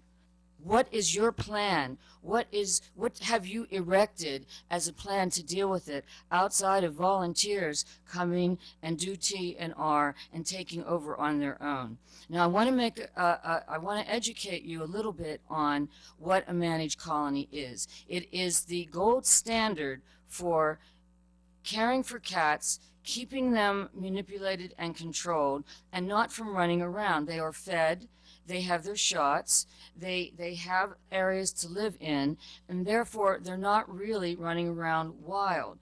When other cats are just returned, you have you have cats running all over Ossining. We have them in Briarcliff. I've had 3 managed, very successful cat colonies in Briarcliff, and it worked out great for the cats and for the community. You know, this is what has to be understood. You can't just say when someone complains, oh, take the cats away. Oh, take the huts away. That's not a solution, because cats don't disappear. They remain in your community. There is a New York State law that Brian Cordes, who is a famous attorney, who is the head of Neighborhood Cats in New York, and is currently in Maui because they want to kill all the cats on that island. He got the law passed in New York State that protect domestic feral cats. They are considered and they have been deemed domestic. They are not wild animals running around. Now this law I did send to either the mayor or Debbie or somebody, because this is part of the bigger picture of understanding that they are protected, as are the caretakers. And this is the reason why. When cats begin to be cared for in managed communities, they rely on the caretaker who has them managed and is watching to see if they're injured, if they're sick, if there's anything going on. And these are all the benefits of a managed care community for cats. And if the cats are actually relying and living based on this care, the New York State law from 4 or 5 years ago, and I'm happy to send it to you, is it really, you are not permitted to just stop feeding. caretakers are actually, under state law, are protected as well as the feral cats. So Now, what I'd like that's you to on do is either I private want more property. people to speak. Okay. Okay. Okay. You're over your 3 minutes, so if you could kind of Okay. just wrap it up. Yeah, that's it. I just wanted to say one last thing. I personally wrote to the mayor, and I asked her, and I explained to her, we needed to, because the attention and the media attention that has just started that is being brought upon this town, and it is growing, and it is going to get larger because of what's going on here. It is not being handled properly. That's the reason. And it That's has the to reason be, that we're here now. Right, I it has don't want to to be hear any discussed. threats. Okay. No, I'm We're just here to saying. listen. No, but what you just said was very inflammatory, and I What? just think that's what? because. Well, it's the truth because it's gone. It's on Facebook. News 12 covered it, so I think you're done. people I are think you've concerned. had your It's chance that. to talk, Forgive okay? me, but that is not a threat. I was just I'm just trying to stating be. a fact. I'm just trying to be fair of how here. things are going. Okay. Thank you. Thank you for Okay. your comment. Frank Sylvester, Butler Place, Ossining. It seems to me that I've heard a lot of threats here tonight. I'm going to speak on the behalf of the other side, the citizens who pay tax. I've been here all my life. I've worked here. I volunteered here. We have a leash law in this village so we don't have stray dogs wandering all over when you're walking down the sidewalk. I don't want to go downtown with my grandchildren and have to go through a pack of cats. I don't want people. Excuse me, I'm speaking now. Please be respectful. Thank you. They can't be. That's the problem. They have a one issue and that's it. How about the people that have been here forever and really care about this community, not just the cats? I haven't heard anybody get so passionate about the homeless. But what I would like to say is, I'm also a 50-year member of the fire department. Nobody on the firehouse property gave anybody permission for a cat colony. I'm concerned about rabies. I'm concerned about disease. I'm concerned about walking down the street and have to walk through a pack of cats. And I really took offense of how they attacked the police chief and the rest of you folks here because they didn't like what was being done.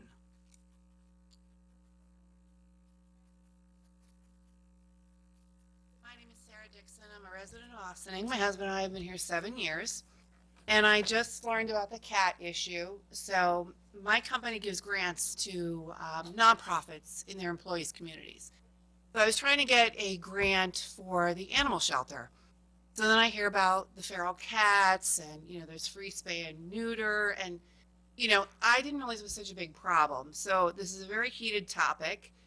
And, all I'm asking is that the problem won't go away, so we need to figure it out. So rather than butting heads, think about what we can do to solve it. Again, I was just looking for a little grant, and I didn't realize, but here's the thing. Again, I think everybody's agreed that it was very cruel to take these shelters away on the coldest night of the year.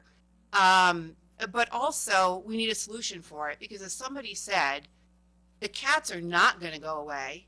They're just going to keep having kittens. And I love animals. I'm an animal lover, but I also don't want to have 10, 15, 20 cats in my yard.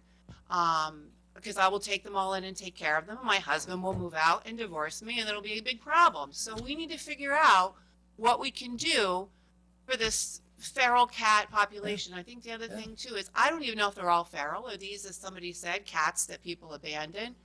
So again, it's a passionate issue, and I think everybody just needs to be educated. I don't know all the answers. This is my first experience. I just heard about this a few months ago, so I'm learning. But I think we need to have an open mind and, let the experts and the SPCA and whomever you need to help you deal with it. Because we want to be humane. We don't want the problem. And so I think everybody has to come off the soapbox and, just calm down. And let's figure out a solution together. Because if we just butt heads, the cats are going to be out there and they're going to be in the same sorry situation they're in now. So I'm just asking that everybody, invite the experts, figure this out, and try to come up with a temporary solution. Because as we're all here talking and, we're talking about who, you know, it's inhumane to these cats, like they're still out there. The shelters are gone. So what can we do temporarily? Well, and I don't know what the answer is, but something has to be done temporarily. So that's all I ask. And I hope that you will keep an open mind and think about it. Thank you. Thank you. Mr. Codman. I just want to reiterate to the board that there's been nothing about feeding the cats. This entire argument is solely based on cat houses being placed on public property. There was nothing that the police department has done to prevent cats from being fed, or if people want to keep those houses on their property, they can. This argument is strictly about the placement of them on Brandreth Street, directly adjacent to somebody's residential dwelling. Okay, please. I just want to say something in regards to what this gentleman over here said. I'm a licensed veterinary assistant. I work locally in Ossining, and I do a lot of volunteer work actually in the animal community. And I just want to say, as far as he's concerned about packs of cats wandering on the street, a lot of the stray cats in these populations are actually very fearful of people. So you actually don't have to worry about them just wandering around people, bothering people. A lot of these cats are extremely fearful. Also, as far as spreading disease and rabies and everything, these cats are vaccinated. When they're trapped, neutered, and returned, they're actually not just fixed, but they're also vaccinated as well. So we make sure to definitely contain not just the overpopulation of these animals, but also spreading of diseases. And we're very cautious about all the aspects of that. So none of that actually needs to be worried about. So we do cover all of that.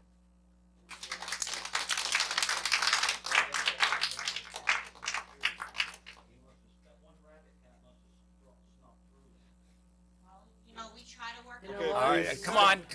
I'm here. But not here. We're here to. So what? Just don't pay attention then. Just everybody's got an opinion. So I'm here. We're here to hear suggestions. I think. Well, I'm waiting for somebody to come up and give me a policy idea. I mean, that's what we're here to do. That's what this village board does. We make policy.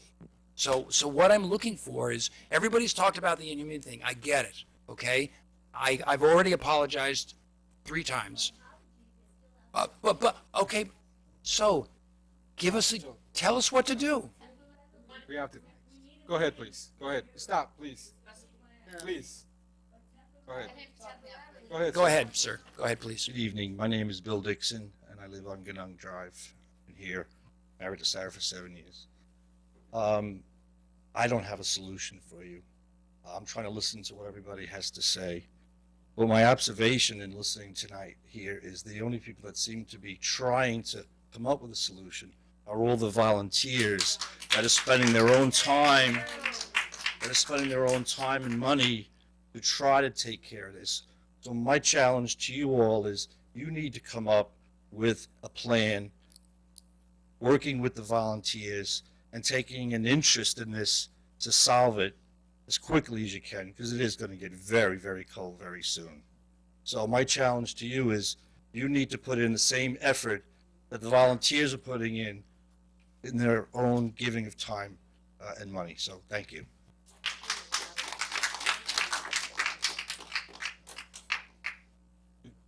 I'm sorry, before you make your statement, I just want to say something pretty much that maybe people don't understand or don't know out there in the public.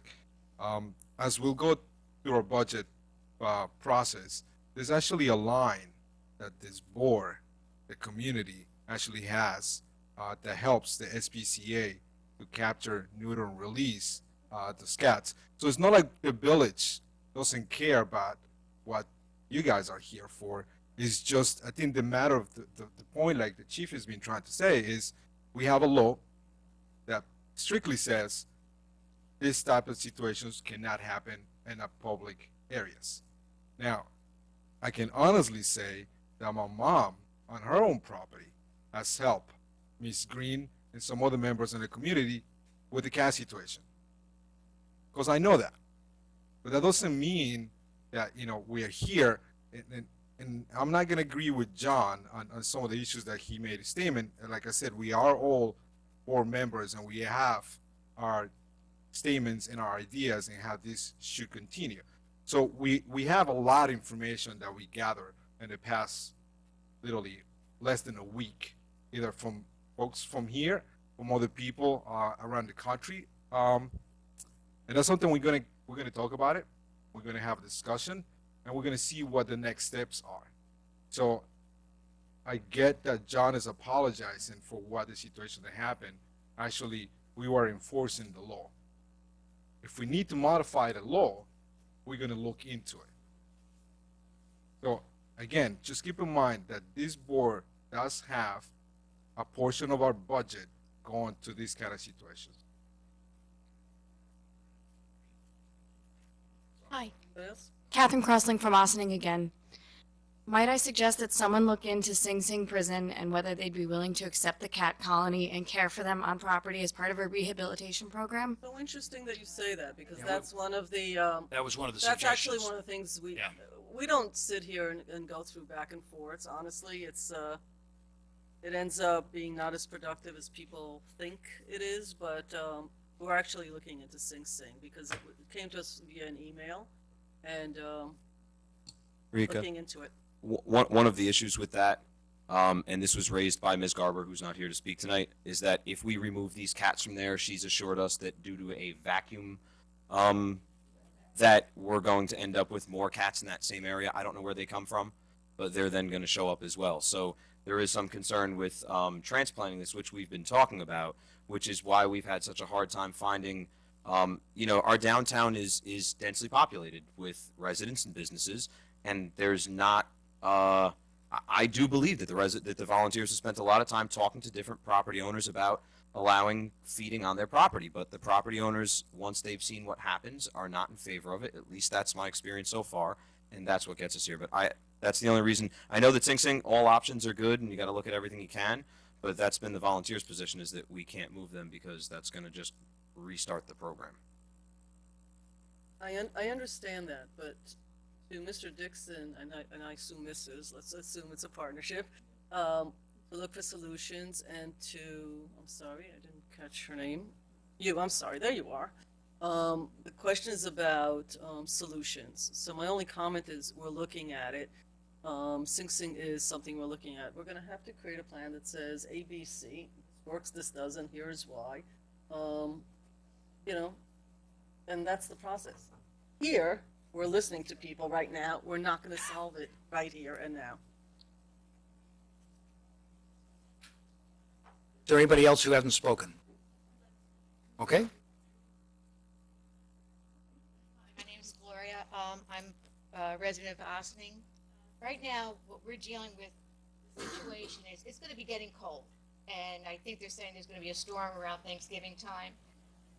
Is it possible for the time being just to have like an emergency meeting, perhaps with the Board of Trustees, people from the Cat Council, just to have these huts put back temporarily, and also with the volunteer involved? Arrange something just until the board can sit with the mayor, the village manager, until they look at the code and they get educated. But just for the time being, that these animals are at least taken care of. Maybe move the huts back further, whatever it may be. A temporary.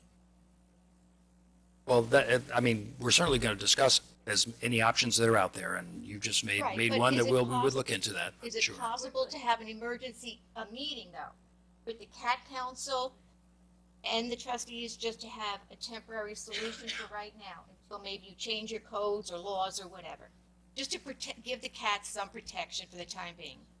I think we can certainly consider that type of a meeting. I think we'd have to have a dialogue with all the parties involved, Right. I mean, not with the to police. not, I think. Well, I get the sense of urgency here. Yes. That's what we have here, and so we'll take away what we've gotten from this meeting and all the emails that we've received, and we'll act on it the best we can. Who would be the contact person to set up this meeting between Cat Council and? Well, Debbie, do you want to? I can do that.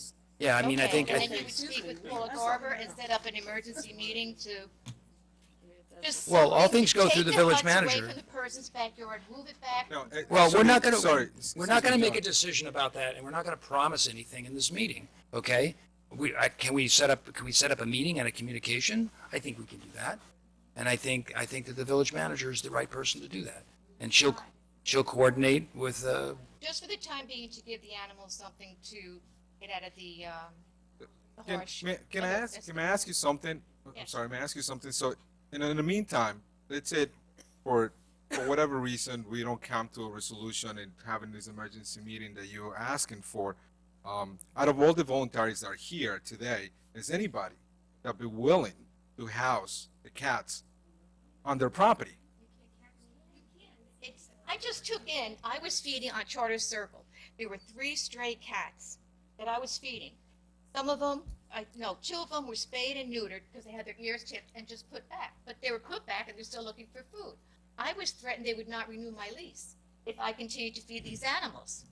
I had to spend $400 to move them 3 hours away. Okay? Then one was sick. I had to spend $1,500 to relocate one. And now I have the other one in my house. So We'll look into what we can do on our end. Like John said, we're not going to promise you anything right now, and I think the best communication part, I believe, because this situation is with the chief, we'll coordinate something with him, and then we move forward from that point on.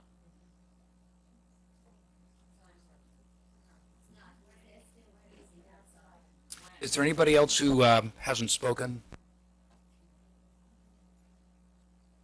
My name is Michael Egan. I'm from Peekskill. I spend a lot of my time here in Ossining. I just want to say that I believe that DNR works. You can manage these colonies. A lot of it is probably educating people, schools, and teaching kids about it. And as far as policy solutions, I don't know. Maybe when making the decisions to do this, you can take into consideration the temperature and the weather and the well-being of the animals. I understand it's a problem, but these are living creatures and they deserve that.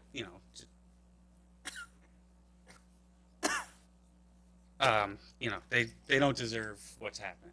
That's all. And I'm not trying to go back and forth. I just wanted to express that. Now, as far as things you can do, I love the Sing Sing idea. I would like to see that explored and fleshed out. There are Westchester Community College, BOCES, Mercy College, they all have vet tech programs. There might be a way to get linked up with them and get their students actually out here, like seeing this problem firsthand. That might be something that can be considered, just as far as ideas going forward. But yeah, I just, I was very upset by this too. I don't find it very encouraging to see that code enforcement is going to be one of your top priorities when clearly the code is that these, if I'm understanding it correctly, is that the houses shouldn't be there. So just to be maybe- clear, the code enforcement that the village manager talked about has nothing to do. This is not the code enforcement on the budget is what you're talking about? Well, it was It's about before the houses budget. and overcrowded housing. I just don't want you to mix. Oh, that's totally It's true. not Okay. Actually, and the budget thing was about that. Well, thank you for clarifying. Yeah, that. that's all. And again, not judging, I'm just clarifying. I appreciate that. But yeah, to me, this is something that can be managed. It doesn't have to, it doesn't have to be seen as a negative that cats are in these communities. It's funny, they're in a funny position because I don't think of them as wild animals, but they're not pets either. So it's like there is that funny gray area. It's how do you, they're companion animals. That's how I kind of think about it. They rely on us. And I totally agree. You could take the shelters away, but they're not going to leave. They're still going to be there. It's not just going to go away. And of course, this shouldn't be a problem in the first place. And it's not the feral cat's fault. It's usually because somebody else lets their cat out, and maybe somebody else who let their cat out, they meet up, and they, whatever. And then the kittens they remain outside. So, and they become part of this colony. So, I don't know. I wish I had more solutions, but I really think the Sing Sing idea is great, and maybe getting involved with these colleges that provide these programs. And honestly, as far as all these volunteers here today, I would like to see more pressure on the SBCA too, because in my experience, they haven't been totally cooperative. Times where I've personally reached out to them. Times, there's times where they are helpful, but it's kind of a balance. So I know that's Briarcliff, not Ossining too, so there's that. But I just really think this is a totally manageable situation, and we clearly have more important issues. If there's these massage parlors in town, like that's clear. You're not putting all your resources towards that if you're going out and removing cat shelters from behind a restaurant. So it's compassion. To me, compassion goes from the bottom up. We can't be good to each other if we're not good to the animals. Thank you. Thank you for your time. Here's a good idea. Close the massage parlor, move the cats in. Thank you for your time. Hello. Hi. I didn't come. Just give us your name and. I'm sorry. My name is Sarah Greenbaum, and I live in Ossining. I also didn't come with an exact solution for this problem, but I'm just very, very upset about it. And I did write to Debbie a very long and powerful, I felt, email, and I never heard back. I know you were suggesting that maybe we could have a meeting all together, but I really didn't feel like I was being heard because I really put a lot of time into the letter that I wrote, and I just felt really sad when I did not get a response. That was days ago. But I'd really like to leave here feeling like we can come up with a plan, and I really want to work together because ultimately I'm just concerned about the cats, and I'm just sad for them being in the cold. So I really want to work all together. I know that there's been a lot of talk about working with one volunteer, but we can all work together to do the best thing, the right thing. And I hope that maybe we really can set a time to meet with Debbie. If I should reach out again by email, I'll do that again, whatever it takes. But if we can leave here with just some idea of a time and a place, just to make their lives, the cats' lives, just a little bit better, that would be wonderful. Thank you. Thank you for your comments. All right, well, I want to make sure everybody's had a chance to speak once before. I mean, I'm going to allow you to speak a second time, but then I think I'm going to close it off here, so it's 10 o'clock. So does anybody else want to comment on this issue?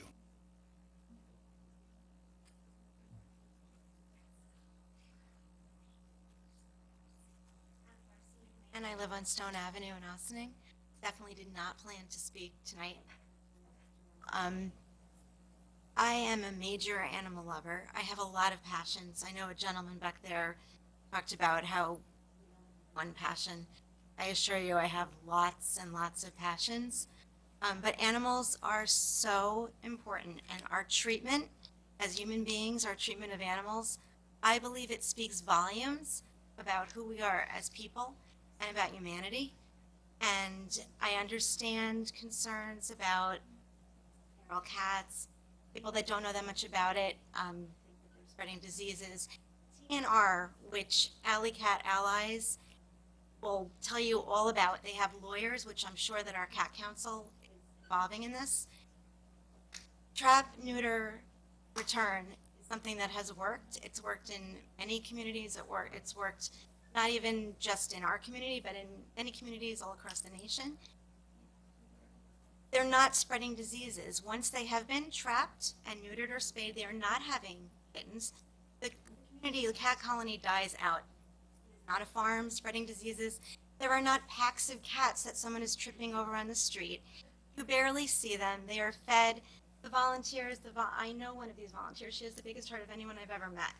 I've been involved in this stuff as well. Cleaning up after the cats. There is not garbage. They're some of the cleanest areas that you're going to find. What I am requesting, and I know that I'm on a timer, and that's fine, is that in addition to setting up a meeting, that these shelters are returned. Maybe go with Alley Cat Allies with their recommendation of timing. Maybe it's they need 30, 45, 60 days minimum to relocate the colony to whether it's Sing Sing Prison or wherever it is. I wish I could have a property, and I wish that I had a ton of money and I could have a shelter. Maybe one day I will. but there have to be places for them to be relocated, even if it's temporary.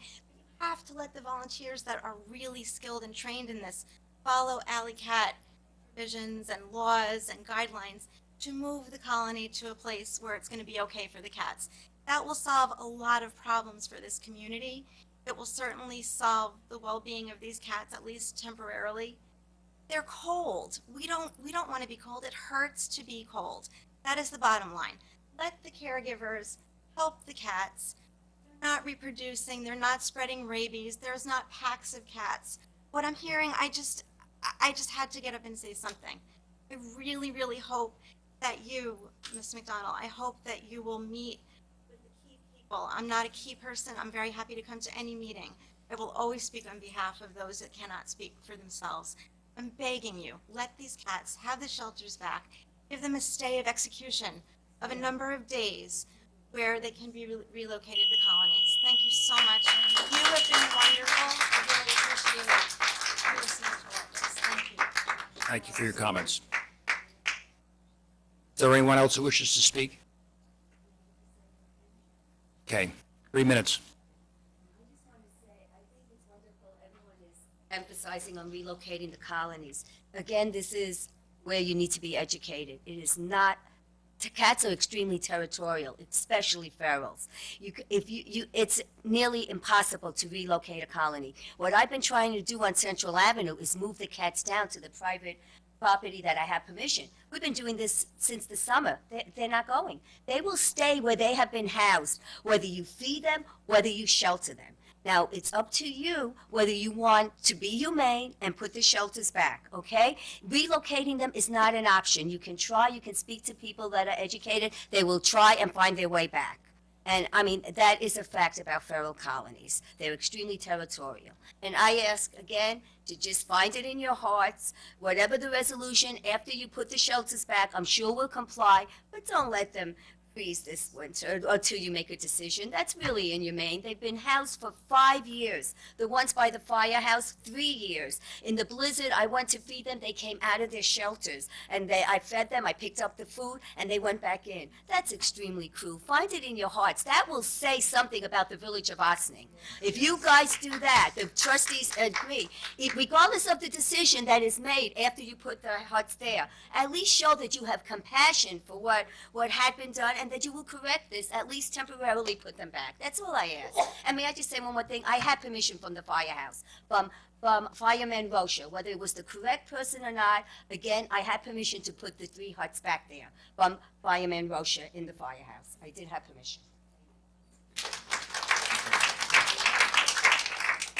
I just say one other thing, and I'm excited? You know what? Look, Excuse me. I'm sorry. You know, there's a lot of rules that we have in place about public speaking and who, and I'm trying to be respectful. I just but have one John, sentence. At some point, This situation, the cats didn't happen overnight, and it's not going to get resolved overnight. So education is a huge part of it, understanding, and yes, we are passionate about it, but we're passionate about a lot of things.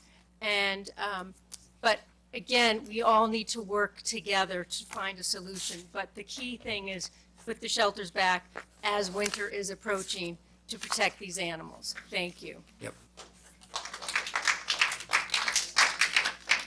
Okay. Does anybody have any other comments? Please. Leilani Dooley, Watson Avenue again. My question is, we're looking for kind of a quick temporary solution with the shelters. I did hear the chief when he said that the private owner who is next to the public property where the largest amount of shelters was placed was complaining. Would it be possible for the chief and one of the volunteers to go and meet with the owner and maybe come up with, if the owner of the property understands that it's just merely temporary as a humane action, if he would allow the shelters to be put back, as long as he or she understands that they are being managed and cleaned and it's not going to be a permanent situation? I mean, I don't know if this is an appropriate conversation to have in a public meeting. I don't think we're going to talk about it publicly. It's a good suggestion. Yeah, I you were mean, asking for suggestions, so that was my thought. You know, on the face of it, it sounds. No, I understand. Yeah. So. Just a suggestion. Well, thank you everyone for all your comments this evening. Do I have a Madam Clerk? motion to adjourn? So moved. Second. All those in favor? Aye. Do we have a vice counsel or? Are we, Oh, okay. Okay. I don't think so. Good. No? So do we have a motion? You have it? Yes. Okay. All those in favor? Aye. Opposed?